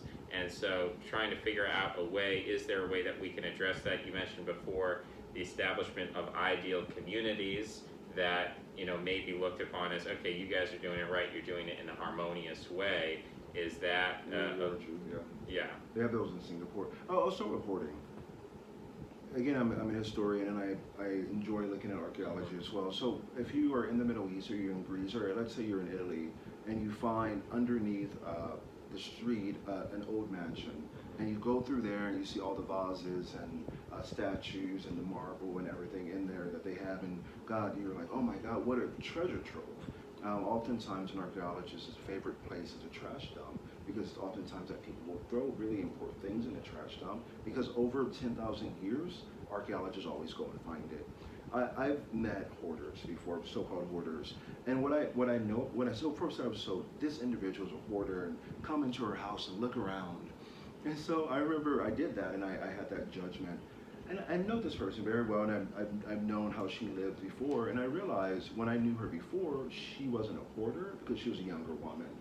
Now, she is a very smart woman who's concerned about our financial system, and if she were to leave money for her family, either it would inflation would have a concern with it, or for some reason legally they wouldn't get it. So I think a lot of and this goes back to an Egyptian concept too. In Egypt, you put everything basically in the tomb, and sometimes the tombs were used as homes for a time. So it would look like a hoarder's place when you put everything in there to preserve it for progeny. What I believe this woman that I know is doing it, of course there may be other examples, I think she knows exactly the things her family likes. And when she passes away, they'll walk into that house and they'll have all of these things that she's purchased that they like. And they'll be able to take it out and use it themselves. And so her hoarding, in a way, is actually a retirement plan, or what would you call it, an inheritance work. For obesity, I want to live as long as possible. I believe there will become a time when I can be put to sleep and woken up and maybe get 1,000 years, maybe not concurrently, but I want to keep living. If you want to live 45 years on Earth, and for whatever reason you enjoy being so they should know this, if you enjoy being very, very obese and want to do that, and we've had accommodations for it, I think in some respects you should be allowed to. I don't think it really harms society that a person is obese. I think our medical system, our healthcare system, our health insurance system is actually ready to take on more and more people and their issues. And if anything, there's some discussion, and I've been vaccinated for COVID, and I did that for my own personal reasons. I've been vaccinated since I was a kid. But there are some discussions that with everyone vaccinated and they're 96 or 97% effective, who's going to go to the doctor? You know, and so maybe you want people to be obese. Maybe from an industry standpoint, maybe you want them to have these various problems so we can continue having our doctors work. And so I think what happens again in an evolutionary standpoint, when we solve one problem, as it were, and allow people to keep going, another one becomes available so we can keep doing the things that we're doing. Our life on Earth is about in engaging each other, enjoying each other, and interacting, and using these various technologies that we learn in our skill sets. And I think that it is not a problem that people are obese. I think if someone really wanted to stop being obese, there are wonderful surgeries available that can be paid for by insurance, and they actually don't mind this at all. That can just drop 700 pounds for you if you need to. We can change them. We can make them stronger, kind of like the $6 million man kind of. It's possible. So because it's possible, and a lot of people do it, for those who choose not to do it and have been afforded the opportunity, they've transgendered in a way. They've transitioned in a way from being a small being to being someone that's mainly fat or larger, and have figured out some kind of way to sit that way. I think of Mochira Buddha. You have him sitting, laughing with his big tummy, you know, and kind of an understanding that at some point he was skinny, and then when he comes back, he'll just be laughing out of joy, and he doesn't have really much to do because people are coming to him asking him questions. So there's no problem with him doing that. So I don't think with the surgeries we have, with insurance improving, that if a person is obese, that it's a problem anymore. It is aesthetically, some people just don't like to see it, and so that then they would have to ask themselves, why is it that you believe that that why do you get to judge what that person looks like? I don't think it's currently, at least within 10 or 15 years, going to be much of an issue. Okay. Yeah, I guess the issue for me is the underlying concept of will. So I'm kind of taking that from Schopenhauer of what is our will, what do we want to do, and I find in myself and other people this tortured disagreement and inner disharmony that on the one hand I want to do something, on the other hand I don't want to do it, maybe because of the consequences of it, and I find that so often that people have these tortured views of their own body where maybe they'd like to be thinner, and I think if statistically you ask people, they say they'd like to be thinner, they'd like to be healthier in that sense, but for whatever reason they can't change their diet, and that as they go through their meals of the day, that when they eat they are motivated by a sense of guilt, that they're motivated by a sense of shame, that there are all these negative emotions that they feel compel them to eat in a certain way they call comfort food, as opposed to eating in a way that makes them feel the healthiest and the most harmonious. And so this is one of the issues I have in terms of looking at our diets as they've been structured through a food pyramid where carbohydrates are at the bottom, and some people might find that work for them. Other people will say that is the complete opposite of what they need. And so looking at how that's been constructed, why that's been constructed, and how people feel about it, if it were the case, as you described, a person who wants to be like a big Buddha, then I don't think anyone really has a problem with that. It's when we have people who are unhappy with themselves, unhappy with their self-image, low self-esteem, and that sort of thing. Take a pill. Take some soma. Get over it. You know what I'm saying? Like, just do something. We can chemically alter your brain and your nervous system in such a way that you won't feel that anymore. And if we can do that often happens to allow people then to, if they want to lose weight, they will be able to after that. Because we can alter your brain, we can alter the way you think or see, we can do different things to make that available. I can make that taste that you love in your mouth out of something else that isn't as unpleasant. And I do think that on some level, one, I don't believe in we. I believe that there have been attempts to teach a standard for nearly the lowest common denominator. People might say the average.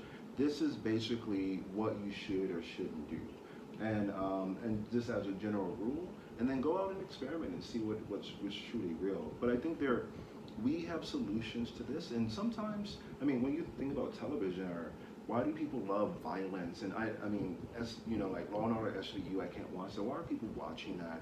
You know, there are these different things that people watch. Why do they watch them? Because when you look at something, you have an emotive, an endorphin, or other release system going there. Sometimes people love feeling guilty. They love feeling bad. They love feeling sad. Women especially. There are things that people enjoy it. So maybe they stay fat, so they feel guilty, so they feel sad, and that's something for them.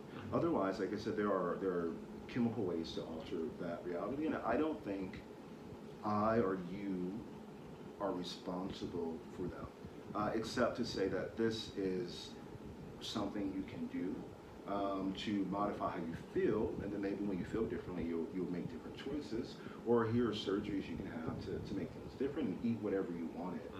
To sit around and kind of say that these are problems, they have been problems, but at the end of the day, there are solutions to these problems, and they're difficult to come by at the moment. But whenever we have a solution to a problem, I think we should stop telling people they have a problem. Look, you have a reality that I can change. I bet I can make you happy now. Oh, what do you have? Take these yellow pills here and go see my friend. He'll cut you up, and in 50 days, you'll be a new woman. You know, that would be a better approach, kind of like, you know, the Bible thumpers and saying, you're morbidly obese and you're going to die. You don't need to die. You know, that's not something that has to happen anymore. So I hear your view, actually, as an old Greek view. They were called the Stoics or the Skeptics. And the beauty of the Stoics and the Skeptics, and why we need the Stoics and the Skeptics upon the earth, is so we remember, well, some so they can make us feel guilty, but so we remember how we thought at one point before we had a technology that can improve it, and then if we lose that technology for some reason, the Stoicism or the skepticism that you offer, will remind us, kind of in almost a religious way, okay, we don't have that technology anymore, we probably should start listening to these people again. And so 10 years, 15 years, 30 years ago, these things were absolutely essential because we didn't have a way to deal with it. We have a way to deal with it now, and I think we need to figure out what those ways are and begin saying, I don't like that you're fat, and so maybe I want to make you feel guilty. Here's some pills, and here's a surgery, and here's your health insurance. We'll take care of it. I mean, that's kind of the same tone, but it's more useful. So I don't think it's my business that people are this way, except, again, I always make an assumption for children. I think children should have guidance throughout their lives, and so if they become morbidly obese or something like that, that's almost, to me, the same thing as causing a kid to transition before they even know what they are. they should be, everything should be done in our power to help that child get healthier and live a better life and be better. But once you're an adult, once you're 35 or 40, enjoy the rest of your life. You might have 15 more years. They're going to be great 15 years, aren't they? You know, I hope to live 900 more years. So we just have different choices in that respect. Yeah, that's very interesting. One of the things you bring up continuously, this concept of children, that the distinction between the child and the adult, that I don't think. And so that's interesting to me, especially looking historically at what point, like in the Jewish tradition, you have the bar mitzvah, right? And that's happening, and someone's just coming as a teenager. So that would be the age of adulthood for other people. In the American tradition, even, we say you can't be a president until you're 35. So there's some kind of special threshold that you pass at that age. And the different, you mentioned Saturn, these different ages that we go through to mature and develop. And people go through them at different times and in different ways and in different stages. And so I guess I feel in the same way that you feel that we as a society, we have an obligation to children to allow them to grow and develop in a way that gives them the most number of choices, so that when they're an adult, they can say, well, I would like my body to be like this, I'd like my gender, I'd like to have this type of orientation, that we give them the option to have that choice. And I actually have a much more expansive view of childhood, that really we're all in different levels of childhood. We're all children in some sense. People say child of God, right? We're all children in some sense, and that we have an obligation to one another to help at whatever capacity we're able. So some people have a very low capacity, and they're really not to be concerned. Like an infant really has no responsibility to other people. The most they can do is maybe smile and look happy or something like that. But then other people who have a much greater ability have really much a greater responsibility to help others around them. And so that's kind of from a, you can call it empathetic, altruistic, or whatever, that a service-oriented view of why we're here, the meaning of love as very other-centered. And I find that, you know, I've never really delved into Stoicism, but I've had that comment frequently, recently I should say, that I have a Stoic mindset. And I guess from my perspective, it's like that we, in our language and our symbology, is very relational and always points toward relationships. And so to be a self-contained person concerned with my own spiritual development from my own path does not compute. It doesn't make logical sense, because I'm like, well, my communicative ability, which is probably my best ability, is always centered on changing other people's perspective. And you could say that's an aggressive or assertive position, that I'm looking at other people. It's probably masculine, and that's okay. But also it is feminine, because there's a social element, there's a magical element, there's all those other things. So you know, but I'm looking at it as, I'm looking at these other people and I'm looking at the problems and I'm asking, how can we solve them, rather than saying, well, if those people want to suffer and they want to feel guilty and bad, that's their choice and they should have the freedom to make that.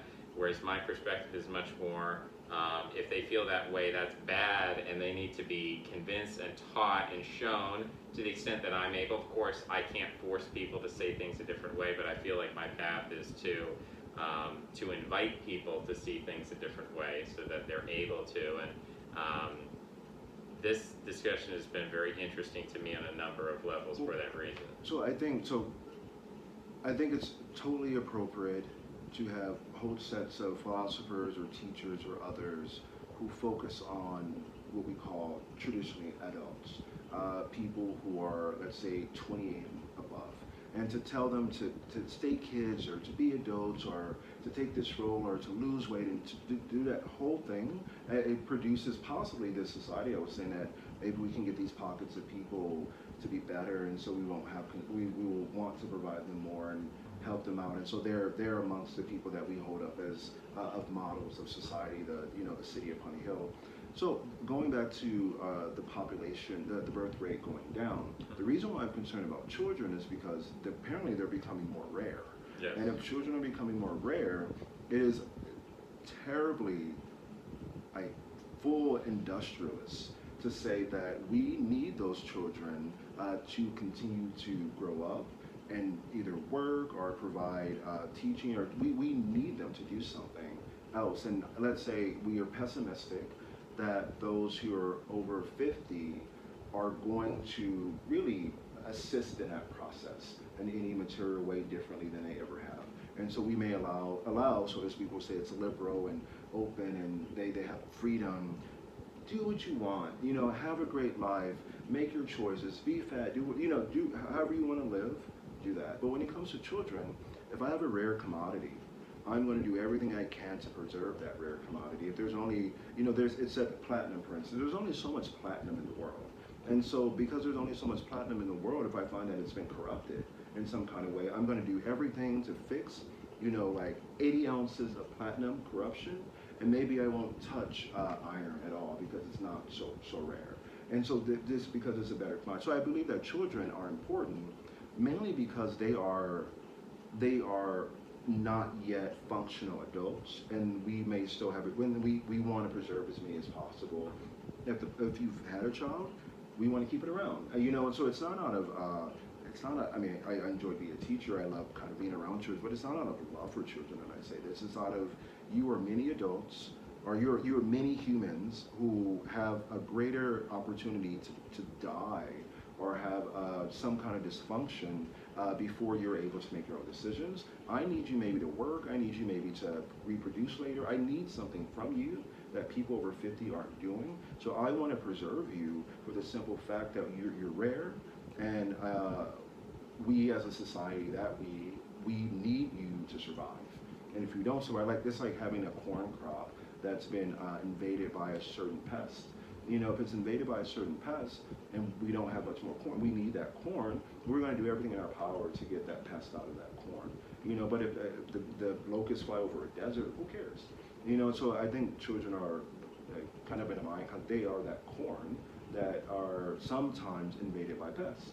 And it makes more sense for me to go and make sure that they grow, and the ear to come out, and all the things that they're able to do, just so we can repopulate the human race with people who are better than those who came before, while everyone else, parties like the apocalypse is here and does whatever they want, either want to tell, they can philosophize, but I'm really particular about children just because they are a commodity that is becoming rare, and that if we can provide them with certain services that their parents can't, we have to learn how to do it, healthcare, education, etc., then that commodity continues to exist and functions in whatever we prefer humans to do. And we, in a way, I can, but you won't. I can forget the older population and say, just do what you want. Let me make sure that these people are going to continue on. And so by having both of us around, or both movements, the human race is able to continue to function. Yeah. What you say about viewing children as a commodity and not doing it because you love them, what do you think is the role of love? Is it a false concept? Is it a useful concept? Is it something that some people take on, some people don't? Many people, and I would tend to agree with them, say that everything proceeds from love. Love is this ultimate thing, but I think there's a lot of skepticism of that. Well, what's the role of hate, or what's the role of dispassionate objectivity? Where do you see yourself relating to that? Going back to my very specific Sufi tradition that comes from Spain and made its way back to Syria. There's a man named Muhyiddin ibn Arabi, and he discusses. So you have whatever the high God is. It's this being that is so essential to the substance of all things that you can't perceive it. And then you have his mind, so to speak, that you can interact with, and that is kind of providing blueprints for creation, and you call that the great architect. But then after that, you have the merciful one. We call it the womb, or the place where this would really be what we call a closed universe, almost like a sphere. And the merciful one is what we call love. Having mercy for a person, caring for them, wanting them to have their greatest potential, deciding not to kill them. I think what people call love is actually mercy or grace, and that's what that is. So when you're in a relationship and someone is graceful towards you, they're merciful towards you, oh my God, she or he must love me because they acted that way toward me. And I think it's, from a linguistic standpoint, it's perfectly fine to consider that love. But I think love in Arabic is hope, and hope. I may be misthinking it, but it has a concept of a seed that's planted, and oftentimes there are many different types of seeds that play. So if you plant a seed and it reaches a certain fruition, I think it's love and will are the same thing. If you have a will and that will is accomplished, we call that magic. That magic is love. And it's a very different approach to life. And in the tradition of the OTO that Aleister Crowley was essential in founding, our motto is do what thy wilt. And wilt, meaning do what you can. Do what thy wilt should be the whole of the law. Love is the law, love under will. And love is the concept that you had an idea, you planted a seed, and it became what you wanted it to become according to the natural law, and then it can be explained. It is not mercy. It is accomplishment of the true will. And so I think, again, what people call love and what they experience love is mercy. Mercy and grace, and mercy and grace are awesome. That it said that the universe, as we understand it, through those two beings, is mercy. And that we exist in her womb, she breathes upon us, she offers us, the sun itself offers us warmth and certain types of light and nutrients, and synthesizes carbon and other hydrogen. These are merciful tasks that exist, and so that's why ancient people were laughed at for worshiping the sun. They worshiped the sun because they realized the sun was being merciful, and that mercy or grace that's provided for us is the closest thing that most human beings will have of love, or what they call love. But real love is maybe not what people think. It is planting a seed, seeing that seed come to what you hoped it would become within the laws of physics, and often using ways that people don't understand. Arthur C. Clarke says that magic is technology that people don't understand, and that we come closer and closer to that. So mercy and grace is the true term. Love is almost like Plato's The Good. Is you plant a seed, and then it grows to what you hoped it actually grew into, and you've accomplished something, and that is love. And so it's maybe a little bit. I mean, I think it's wonderful, and I think if you're a person who loves to accomplish something and do that, that's where you get kind of like the magic situation. That's why people love magicians. Oh my God, you said you were going to do this awesome thing, and you did it. That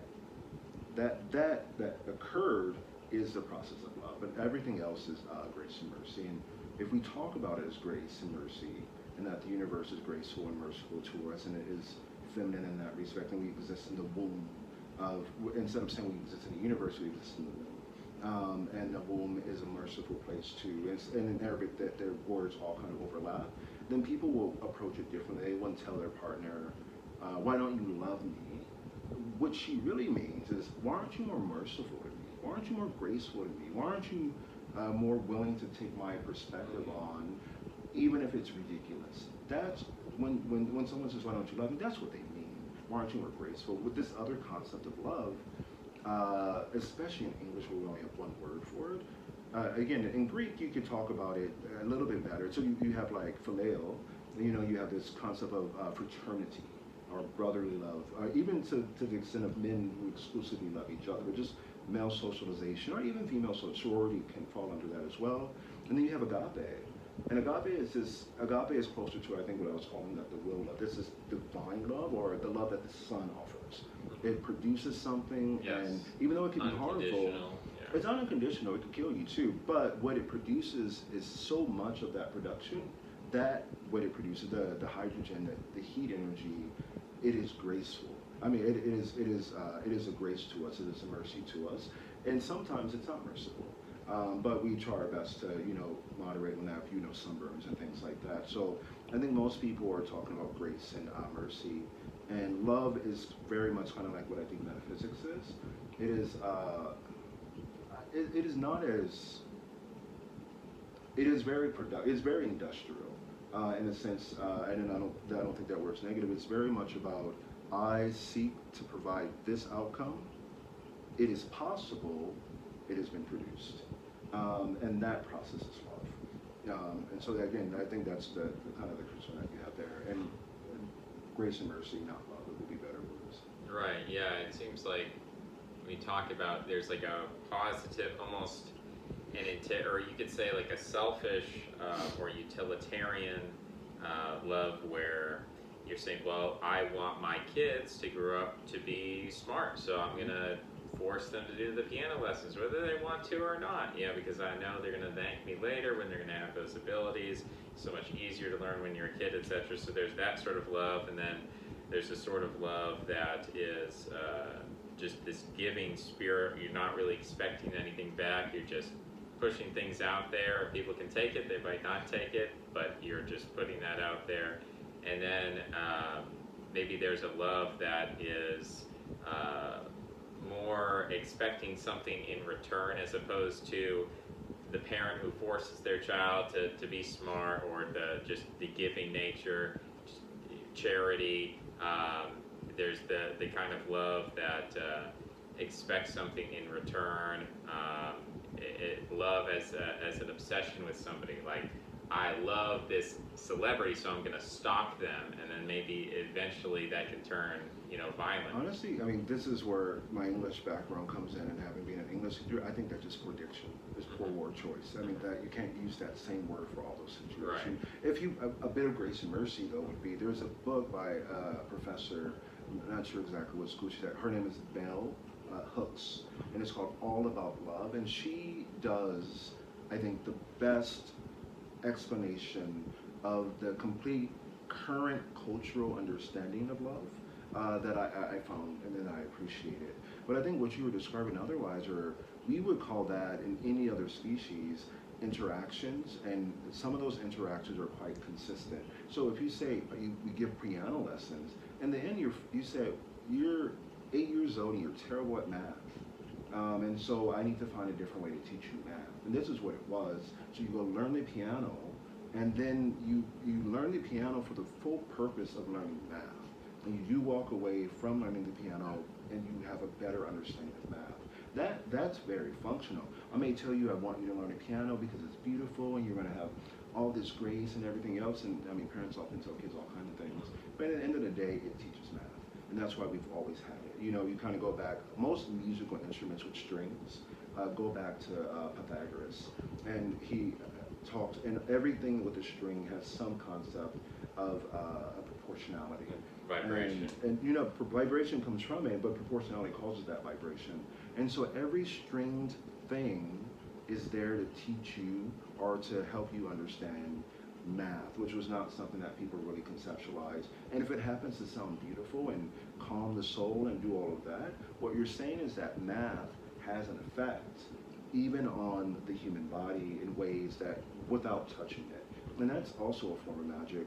And I think that when we use, I think casually, if around friends, when we use the word love, but all those situations you described, from a therapy standpoint, if I had like my DSM open, I would find 14 pathologies that you just described that are nothing called love. That maybe we tolerate, but I think we need other words. I think we need to find a thesaurus or something, or and say what word other than love fits in those categories, and then people won't be so sad when their experience of love doesn't match their friend's experience of love, because they'll know that this is pathology A or pathology B that they're kind of experiencing, not something else. So on this topic of linguistic confusion, one of my theories about English is it's very much a Creole language between French and English, and then later Latin came along. They tried to change the spelling to be more in line with the original Latin. You have Greek influence. So with all these different influences, a lot of those rules of language had to be simplified versus you look at a language like Russian, where there is much more complexity of syntax. Even Russian people say, I don't really understand Russian syntax. So do you believe that is part of the origin of why all these different things have collapsed into one word and caused confusion? I think I think there is not an expectation that the majority of people speak well. And actually, so I'll give an example from Arabic. The Arabic language is very, very old. It has origins in Babylon and Ugarit and other places. After Muhammad came into power and came into the world, he had this book in Arabic, but it was in this Arabic that no one had ever seen before. So instead of trying to read it according to the Arabic that existed before, they went through the book and codified a new language and just changed it. It was still, you can still find references to what was before, but they made it something else. They made it useful. They had a gematria or numbers assigned to it, and so it became useful language for many different things, and it continued on. English into maybe 1350 was exactly as you described it. Even the spelling of words were kind of phonetic. But after that, there was a great movement among a number of great men, people like Shakespeare, but there are a whole lots of people who came before him, and who sat down, because they understood what the Arabs had done at that point, 600 or 700 years before. They looked at English and they said, okay, we're gonna translate Greek mythology into English. We're going to write a Bible in English, and we're going to provide. Shakespeare's plays are often books from Italy and France. Kind of, they're screenplays of books that existed before, and so then he rewrote them with a council of people in this new English. So there was an attempt to call Shakespeare, the King James Bible, and Greek mythology were all considered essential knowledge places, and they were all written in a consistent English. And then then dictionaries came about, the Oxford English Dictionary, to now define what these words mean under royal law. And so from that point on, English became a consistent language that you can learn and speaking. You can find all these different words if you work on etymology. And this is done often. The Turks did this. They translated their language a number of times until they got it to be a specific thing. Most people, though, don't know how words are formed, don't know etymology, and so also there's no need for them to speak like scholars or anything like that, so they don't need to know all those differences unless there's some benefit to it.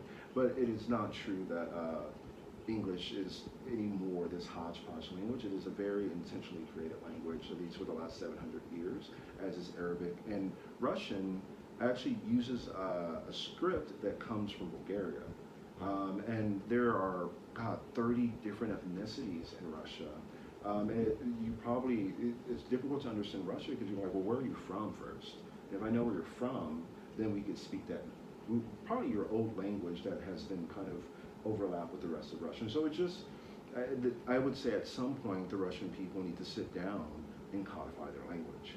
And make it one thing consistently, and have new dictionaries and maybe a few epics and other things, and maybe a Bible to do what the English did and do what the Arabs did and make it a real language. They just haven't done that yet. They're often wonderful technology-wise, but often culturally 100 years behind on purpose, because they want to kind of see how we do with modern culture, and then they'll decide what parts of it they want. So I think from a linguistic standpoint, people should just, read the Bible, read the King James Bible, read good translations of Greek mythology, and read Shakespeare to know, and then find a dictionary to know what these words mean, and they'll have a better opportunity of speaking them. There's like AP level stuff or like university level stuff, though. That's, we don't normally teach people language for that. What do you think about, in terms of linguistics, as it seems like America's becoming more bilingual with Spanish over time?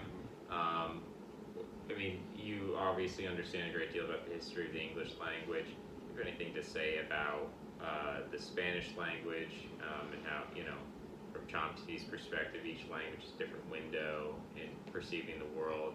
How might that change the future of America? And going back to what you said about Atlantis, is this new Atlantis of America, is this a stable structure that's going to continue, or is it something that's going to suffer the same fate in the near future that the old one did?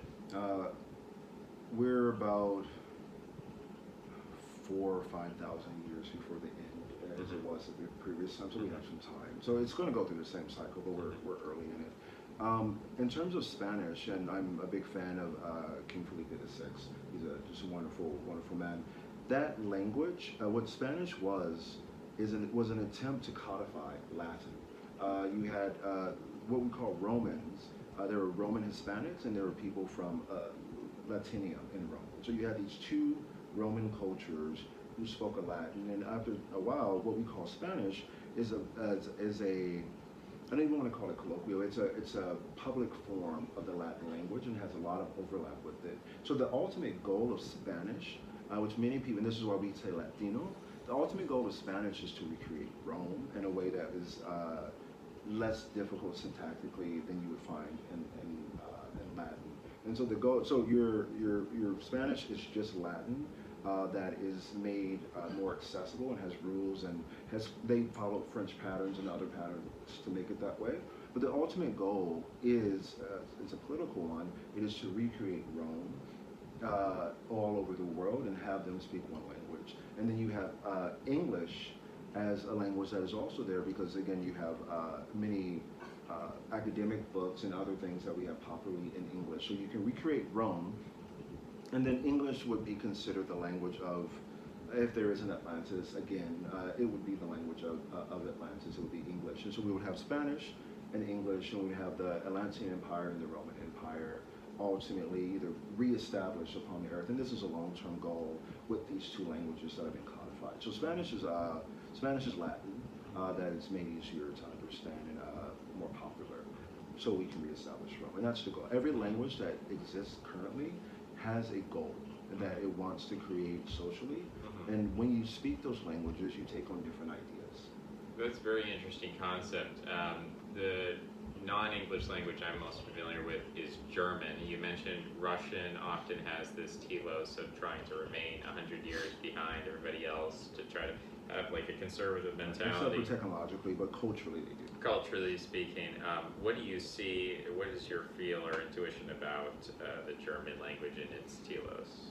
Which one? So for instance, you have South Germany, which has been Greek at least since the year 200 AD, if not before. These were Greek peoples who moved there and never left. They were wonderful, there were, and maybe still are, wonderful libraries upon the southern coast of Germany, or the southern parts of Germany, that still have these Greek libraries, and you will find certain people who have greater Greek heritage and have been there a very long time as a result of that. So you have that group, and they may have developed a language that is closer, so it sounds a little bit different.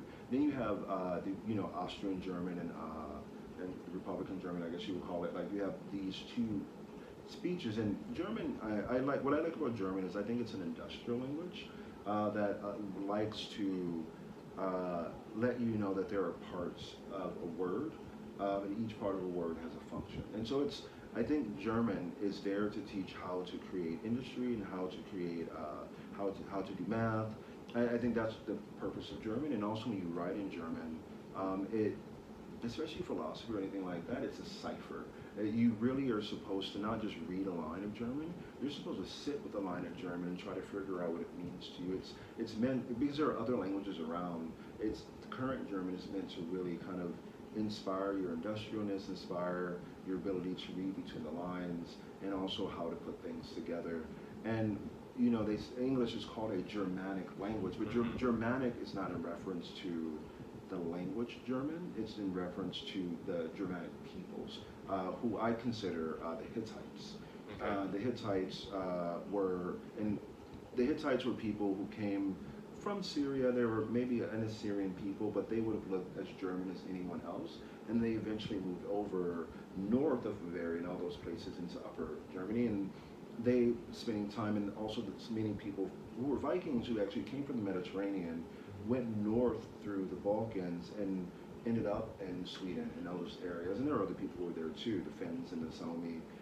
These people would migrate down and bring aspects of their language. So you had German kind of mixed in together like a lot of other languages, and then created once again. But you have High German and Low German, which are different and used for different purposes. And I think, as I said, very industrial, and also very useful for math. And it's useful for cipher-filled philosophy, where if you, again, read a line, you're supposed to sit and meditate on it, as you would, like, it's meant to be like the Vedas. You don't read the Vedas as a book. You read them, you look at the letters, and the letters mesmerize you, and you also kind of sit with that line for a little while. and if German, again, in addition to being Hittites, which I think a lot of white, blonde-haired, blue-eyed Germans are, you have those who are the Indo-Europeans who settled amongst them too. You have a bit of a different race, but the Hittites were Mediterranean people from the Middle East, and they came over. People moved over. There may have been, like I said, there were the Greeks, and there may have been people with high Neanderthal heritage that were still around and who mixed together. But yeah, German is, they know that they are a language that should have a use, and it is utilitarian in that respect. And this is why I think you see it in their culture and how they interact with each other. The other question I had for you was on China, that many people look at China as the new civilization, that many people view America as degenerating, declining, all of these signs. Politically, we seem to be less concerned with honor and respectability, and things have really, in the past 4 years or so, been dragged down into the gutter, at least in the public mind.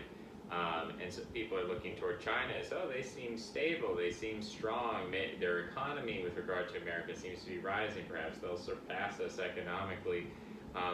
What do you think about the role of China in the future, and what role do you think the Chinese language and the particular Chinese perspective plays into that?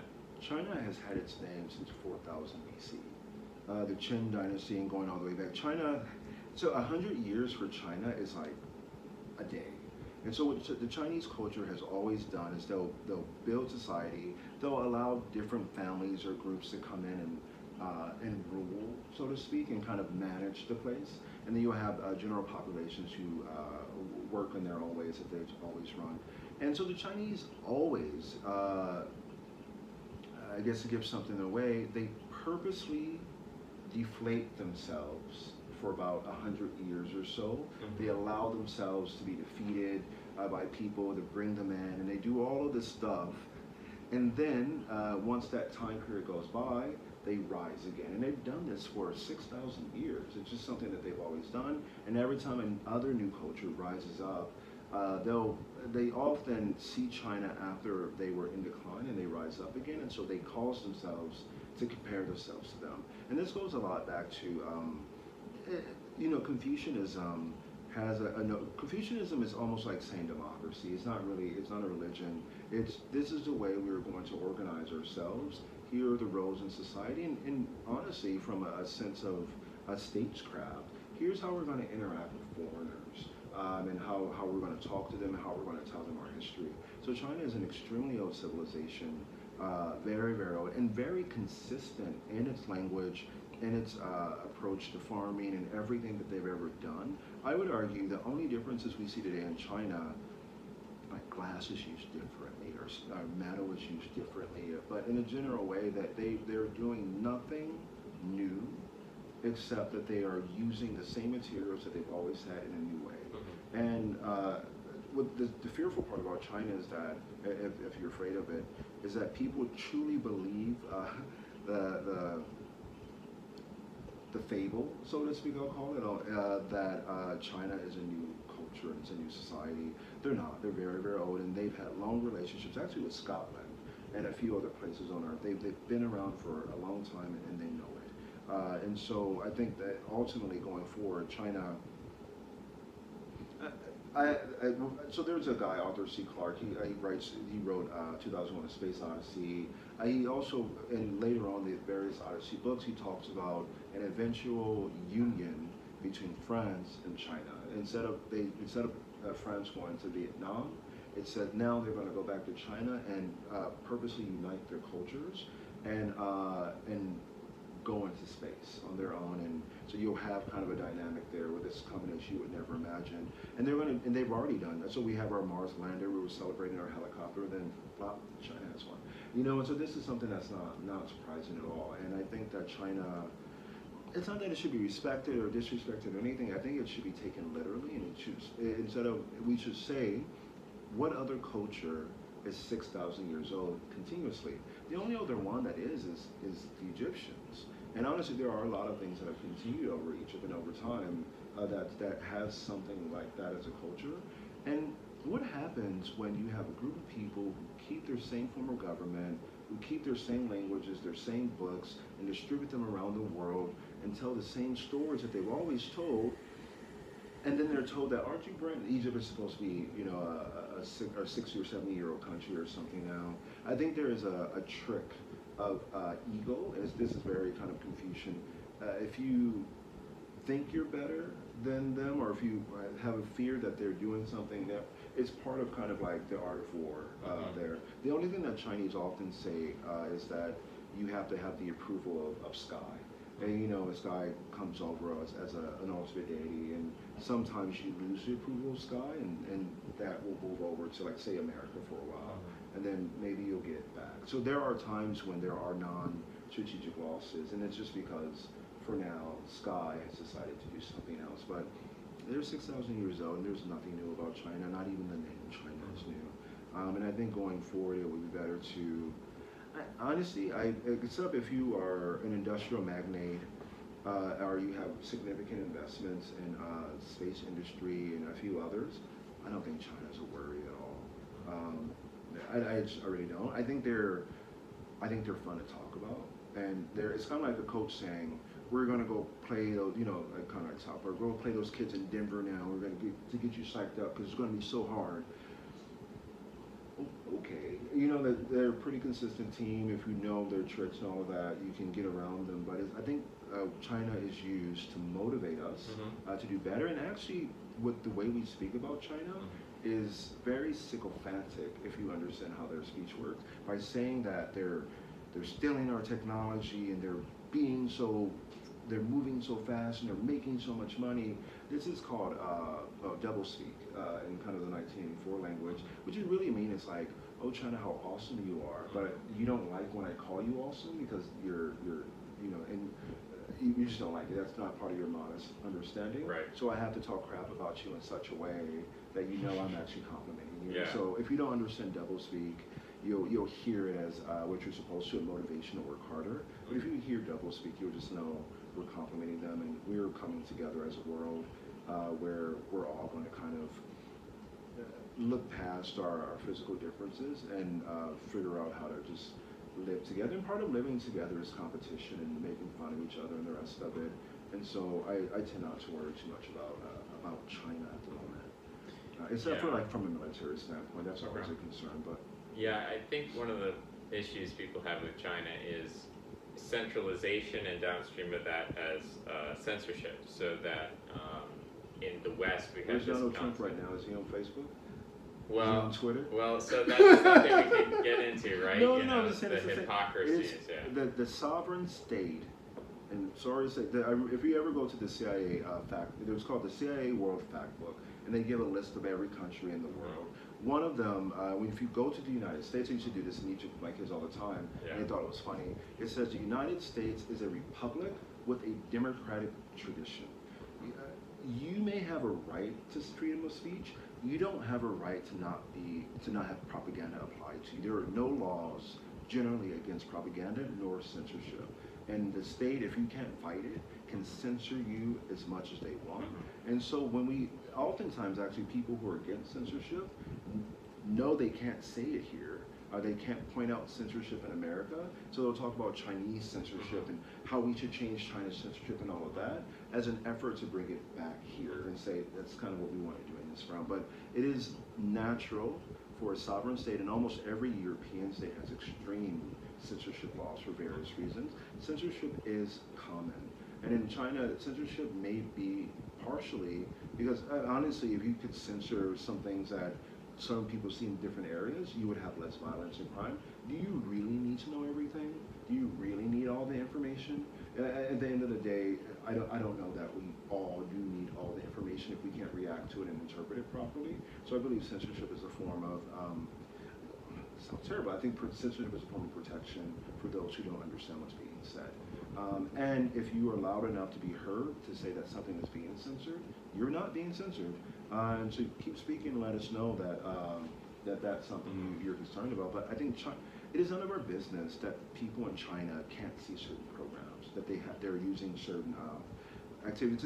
I lived in Vietnam. If you go there, there's so many things that are so cool that we never would have in our country, or ways of interacting with people and doing certain things that it is a trade-off in a way, and how they go about it. So I'm sure there may be certain exceptions, and those exceptions are the ones that get passed and get into the media, and that's the media's job to discuss what it is. But I think it is impossible at the moment for the United States or anyone in it to talk about censorship.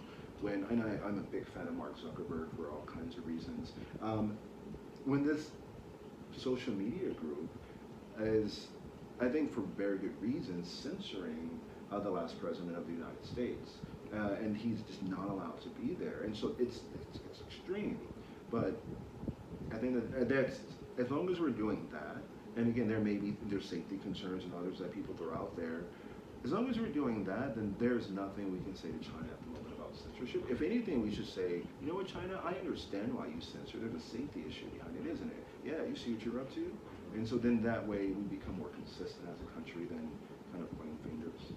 Yeah, I definitely agree with what you're saying. I think people attack Chinese censorship not because they want to change China, but because they're concerned about things at home, and they feel the only way they can talk about is that talking about China. And so I agree with you that every state throughout history has always censored things, and that there's no such thing as absolute freedom of speech. Parents censor things to their children. Sure, yeah. Schools censor books. Right. What you choose to present, what you choose not to present. We only have so much time and attention that if I show you, in magic, that if I show you something with this hand, you can't see what the other hand's doing, right? So that even is a form of censorship.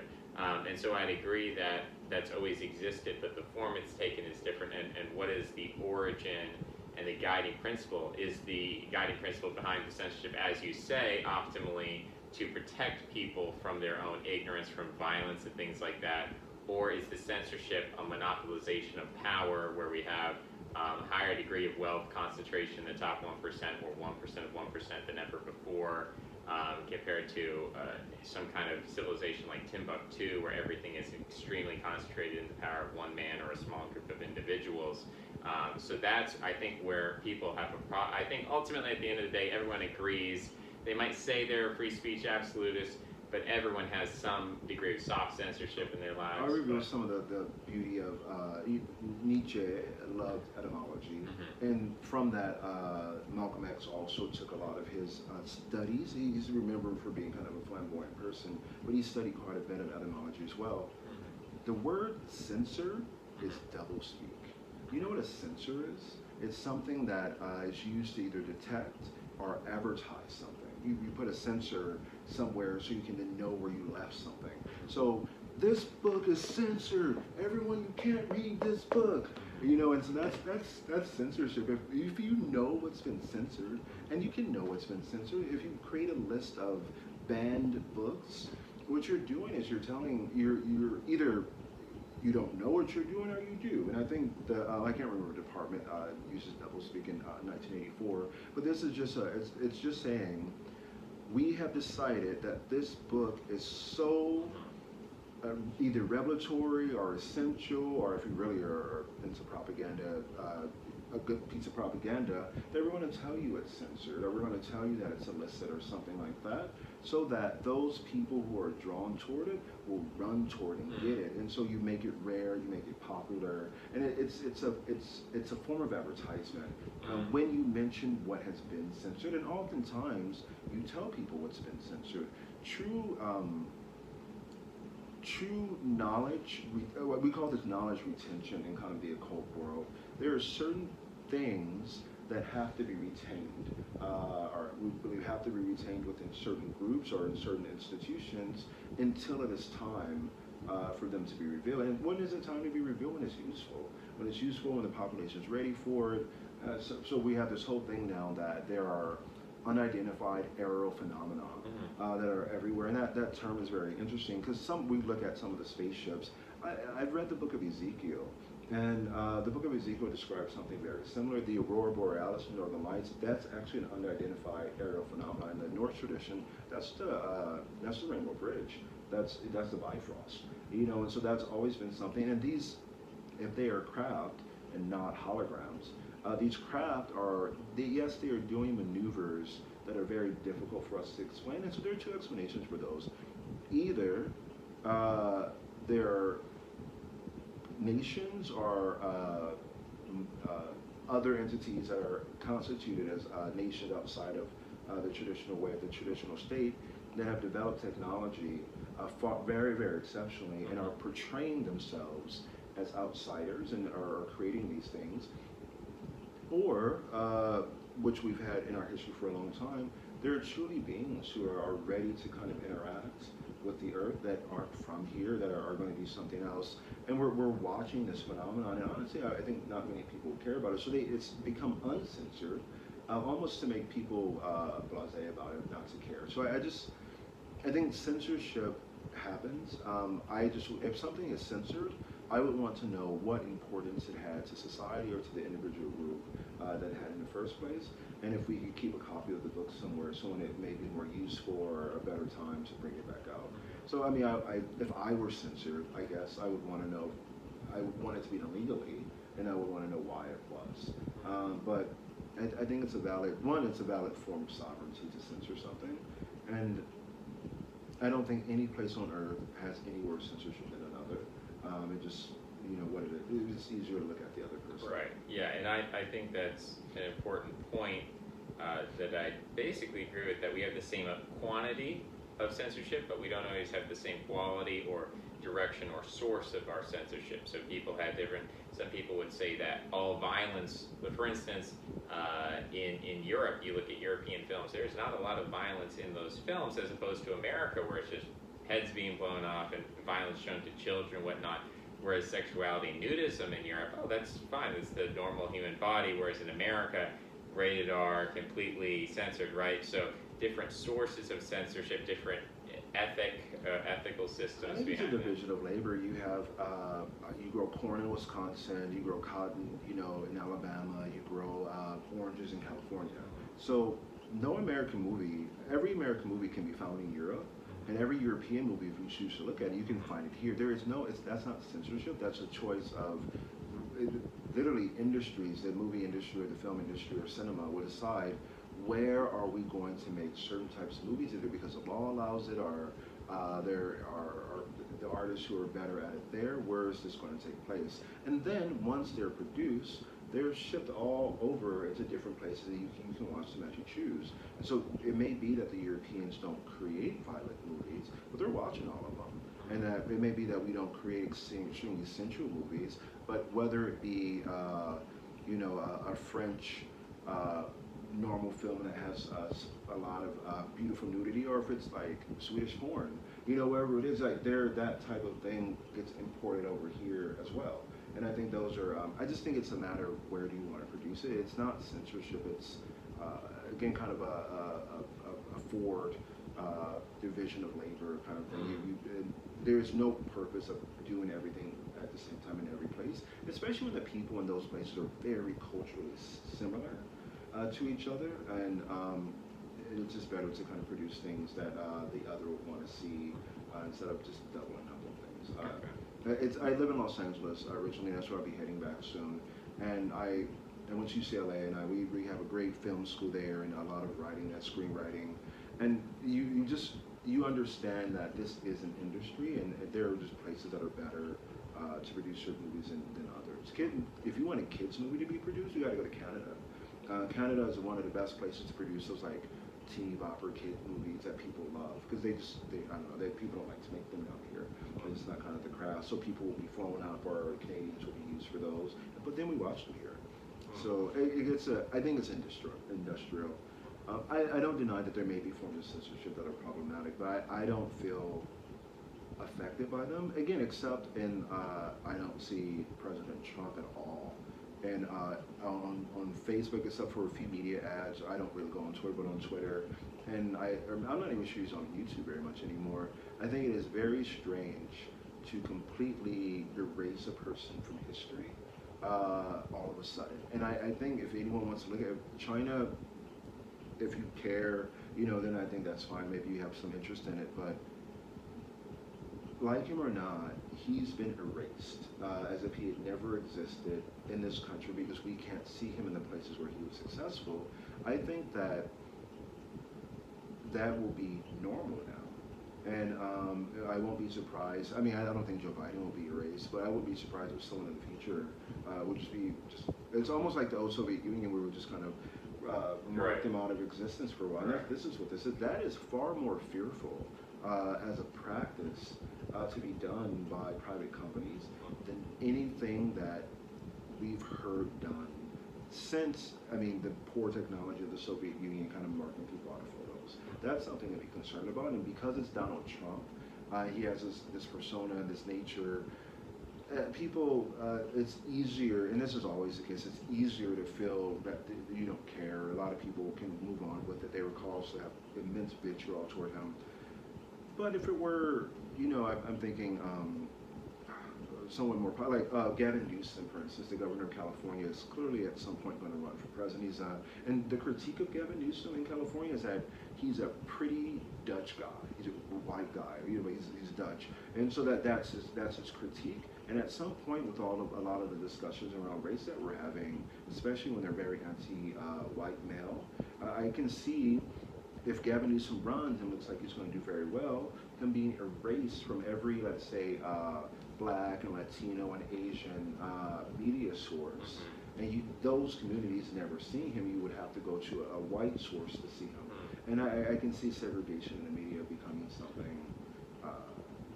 something that we just accept, because as soon as we accepted it with Donald Trump, the former president, then we have accepted it with anyone, even your favorite person. And that should be the focus of anyone. That's the only censorship issue that I think will have a long-term effect on everything in this country, even on other countries. That's what other countries should be looking at and talking about. But the poor guy is not the best spoken person. He doesn't really stand up for himself very well anymore, and so I think that he won't be advocating for it, and it doesn't seem like anyone else is either.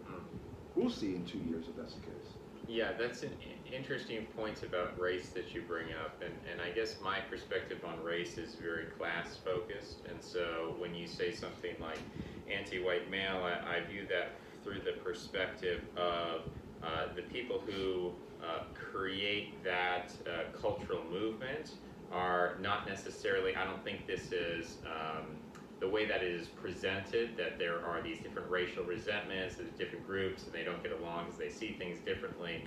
I actually view this as something within the white community, broadly speaking, and that's a complex term in itself, but that you take Gavin Newsom as an example of someone where when you talk about an anti-white or anti-male cultural view, that these whiteness is something that's to be critiqued, or maleness is something to be critiqued, I see Gavin Newsom as the white male in the forefront of that, or a Bill Gates or a Lady Gaga or something like that. And so to me, I view it as this kind of, you talked about the Saturnian scythe, that this is a construct that's created in order to create a class distinction, that if I'm a white person and I talk about how bad I hate whiteness, I've actually sort of elevated myself and I've distinguished myself from a sort of mass, where we saw on January 6th and other sort of Trump rallies that you have a mass of people who are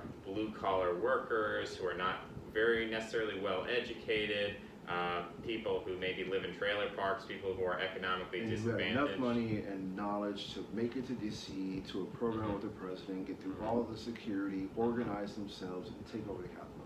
These aren't dumb people. I think what we're going to see is that, I love the band System of a Down. They're also an LA band. They have that song, Self-Righteous Suicide.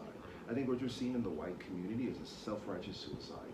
People are, and that's why people, I've been sitting back to watch, and I've been warning friends about this. I'm like, are you sure you want to do this? You want to tear yourself down from whatever pedestal you believe that you're on, so then someone else can come over and oppress you? And so I watch this, and then I kind of sit back and say, well, I'm brownish red. I guess I might benefit from it at the end of the point. If you want to commit self-righteous suicide as a species, as a group, as a race, then I think that's something that, I think that's, I'm appalled by it, actually. This is when I went to UCLA, we talked a lot about diversity and allyship. And at that time, I graduated in 2003. It was impossible for a heterosexual white male to be anything but an ally. And it was nearly impossible for, a person of color, maybe let's say from working class background, or maybe was gay or whatever it was almost impossible for them to be allies to anyone else. I find myself, 2003, this is 2021, 18 years later, I'm your ally. To be an ally means that I've acquired a certain amount of power and ability because of my, I would call it my shading and my understanding of my culture, and I have a unique perspective on DNA and race and how I portray it, but I've acquired privilege that now makes me your ally. And that would, and that's a rare case, and that should, from the standpoint of your culture, that should have never happened. And I think it happened because people were yelling, like you said, yelling at each other. I think white women overwhelmingly were the ones who were angry at white men and used their relationship with other groups to fight a war. Amazonian, they fought a war and they won, and they're winning at the moment. Will only harm white men. White women can marry other people, blend their children, do all kinds of things later on, and you're going to have a whole group of people who 100 years ago were overwhelmingly working class people who didn't speak the language, who didn't read necessarily, who in 100 years or 150 years have been significant in fighting wars and building the country, and yes, having maybe bad language or some terrible behavior towards groups they didn't identify with. 100 years is a very short time to accomplish something, and it should be celebrated. And at this point, people are repeating this mess, and like I said, I think white men are being accosted by white women and also committing suicide in exchange for pussy. And if that's going to be the case, I think maybe there's some evolutionary concern about it. But I would warn, I guess, white brothers who are out there who still identify as that this is a self-righteous suicide, and it should stop. You should sit back and say, what power should I have based on my education and my ability, and how can I exercise that, and how can I fight someone who really can fight against me? Maybe I'm still blind and don't see a black guy or a Latino woman as a competitor, but if you that's where the diversity is. If you open your eyes and you see that Latina as a competitor, because she's from Seville, Spain, through Mexico, and so she has a European identity, but she's acquired a Latino one, and that black guy is actually from like Sierra Leone and comes from an elite family. They're there competing with you, but you're like, well, this black guy and this Latina have had it so hard in America. They haven't. Other people may have. So I think having a more nuanced view of people will save you from becoming irrelevant. And I think irrelevancy is on its way, at least the way that the world is moving. And white women will not be affected by it because they have their alliances in place with these other groups. It is only white men who will have it. And one of the things I've tried to do to be an ally, even though it's somewhat problematic, is to have people recognize what their original heritage was in Europe, and then call back to Poland, call back to Italy, call back to Sweden, and say, we need you all to remember who we are, and we need your help in reculturating ourselves according to our nationalities and not as white. So then maybe we can have some diversity again. People may respect, oh, we like the Swedes, we like the Poles, we like these people, we just don't like white people. And I think that word will go away once people take up their nationalities again. But yeah, I think you guys are committing self-righteous suicide, and the women won't be following you. Yeah, I have heard that term before, suicide.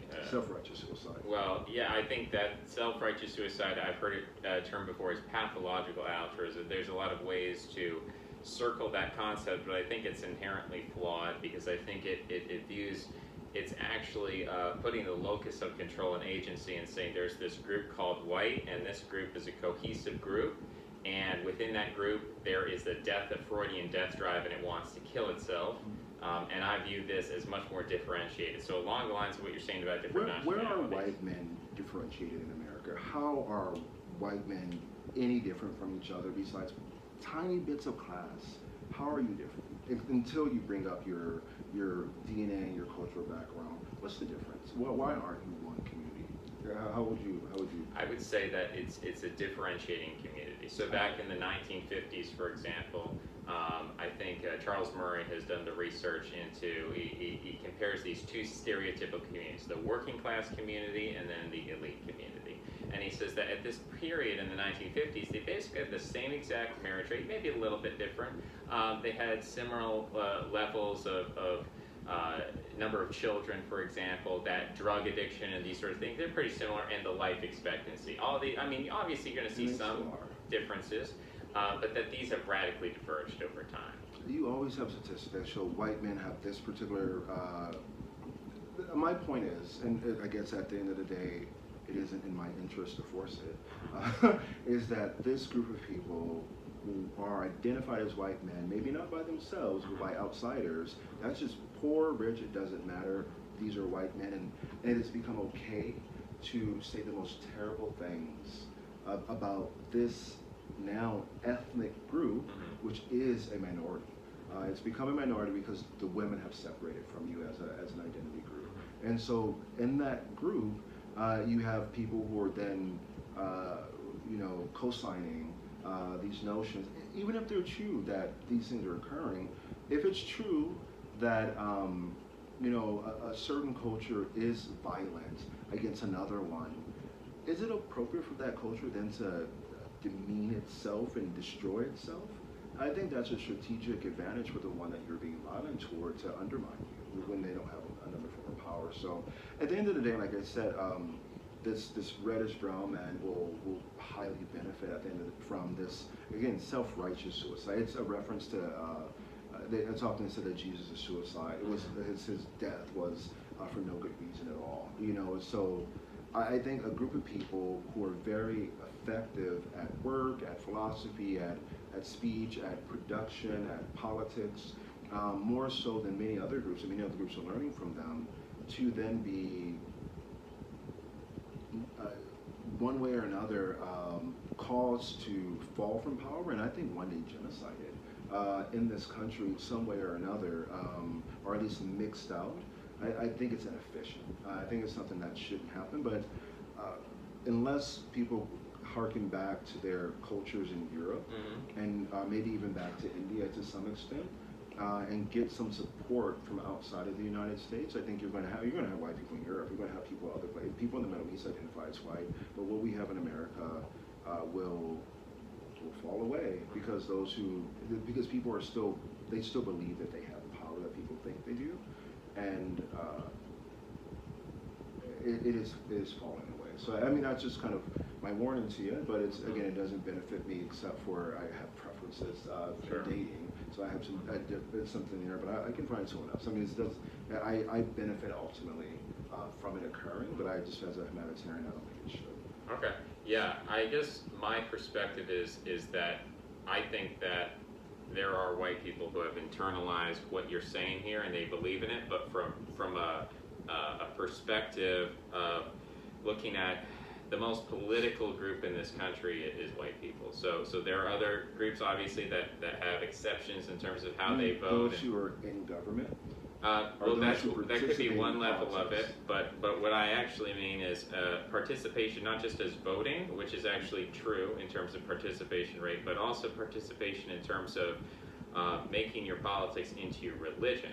That if you look at the Libertarian Party in America, it's kind of an esoteric political party for most people, and that ends up being this very white dominant party because they have no success. So they're that's just correct. A philosophy. That's correct. So it's not really right. politics anymore. That's a good point, and so what I'm saying about this is that white people have this tendency to think about politics in a way that's almost divorced from the practical application of, okay, I want this, and so I'm going to vote for the politician who's going to give me this.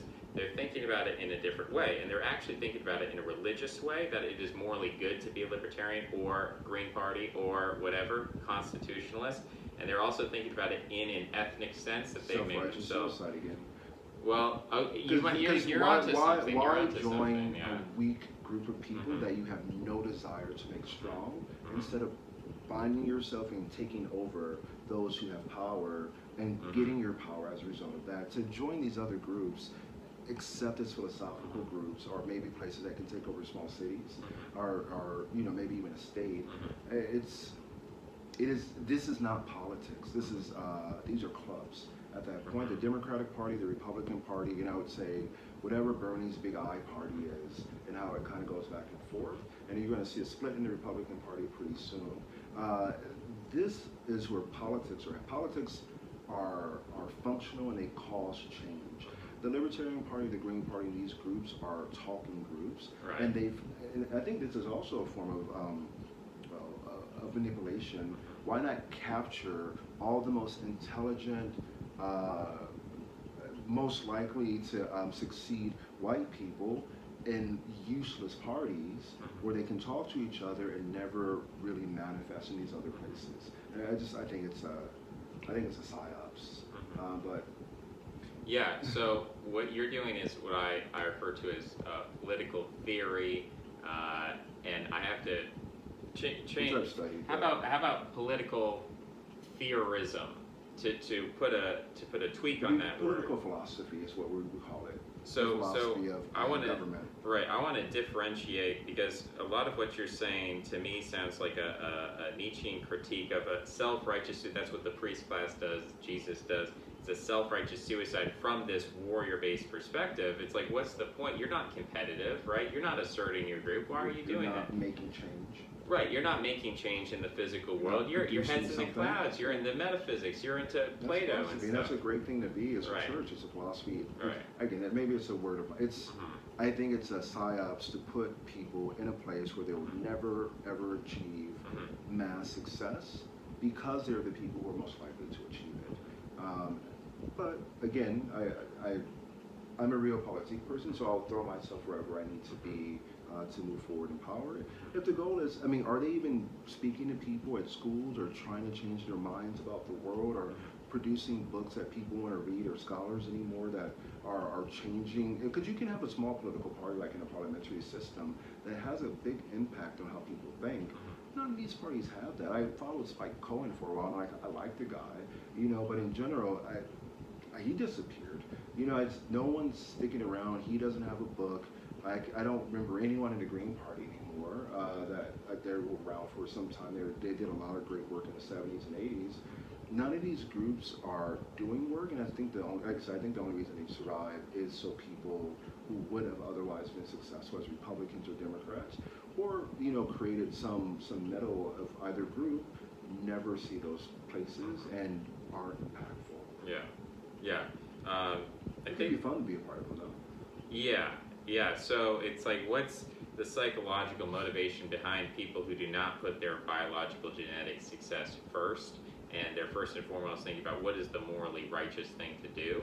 So this particular way of thinking, I view as part of a priest class. When you put out a message that says, look at the prophets of Israel. So the prophets of Israel say, oh, Israel, you as a nation, you're all terrible. Look at all the sins that you're doing. They list it, and it's very degrading. And if you're like, wait a second. Kind of like that Chinese thing I mentioned earlier.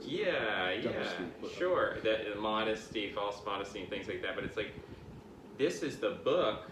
These are the books of the prophets that you chose to maintain, that you're going to read about yourself ritualistically. Oh, Israel, you're so bad, you're so terrible. It's like, what is the function of that? It's a very self-critical function. And so on the surface, in the short term, it looks like, if you're just down on yourselves all the time, how is this going to help you compete against other groups? But as it turns out, I think those works have been preserved for, as you talked about, an evolutionary function.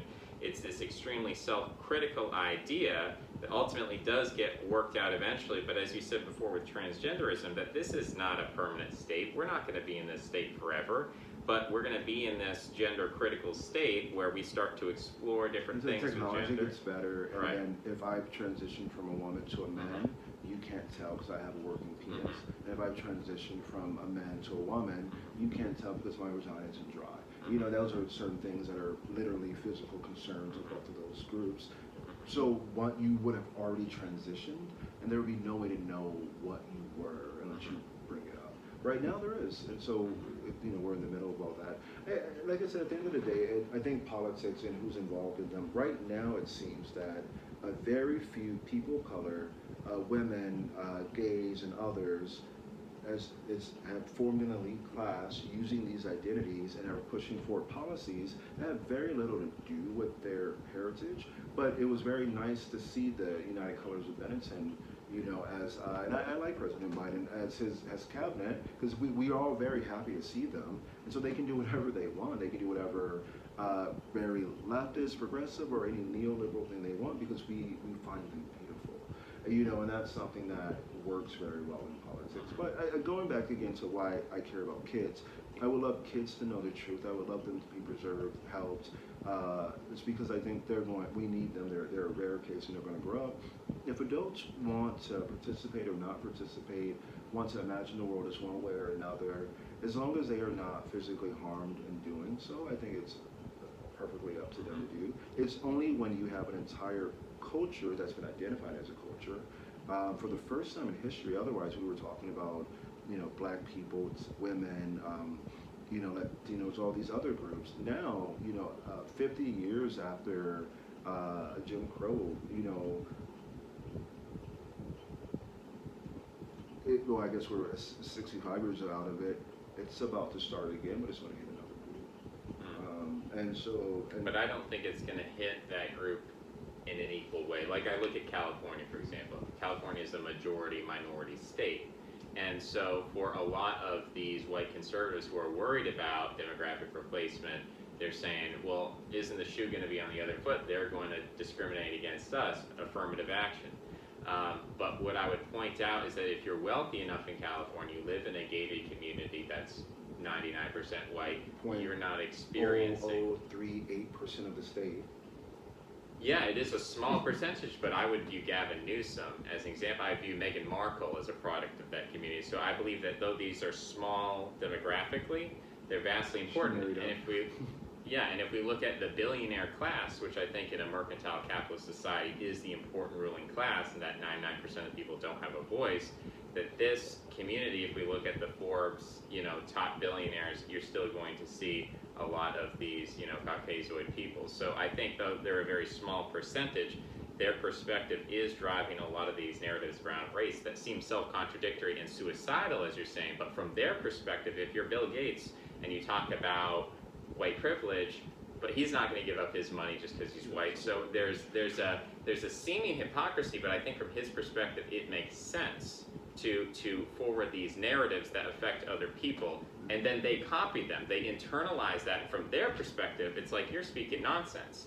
But for example, the ants in the animal kingdom would get infected by bacteria and go to the top of the leaf to get eaten so that the virus is transmitted. I believe that there's a mimetic virus, I call it a religion of racial resentment, that's transmitted from a ruling class down through the people, which creates an effect that in them doesn't make sense for their evolutionary purposes, but for that ruling class it would make sense. Well, there'll be a few left. That's good to know. Yes, yeah, yeah, absolutely. Let's see how long we've been going on. Almost 3 hours here. So with a very controversial ending after going through all of that, I'll shake your hand. I'll thank you for this productive conversation. I hope everybody enjoyed out there. And if you'd like to see more of this, you know, donate to the non-existent Patreon. All right, bye-bye.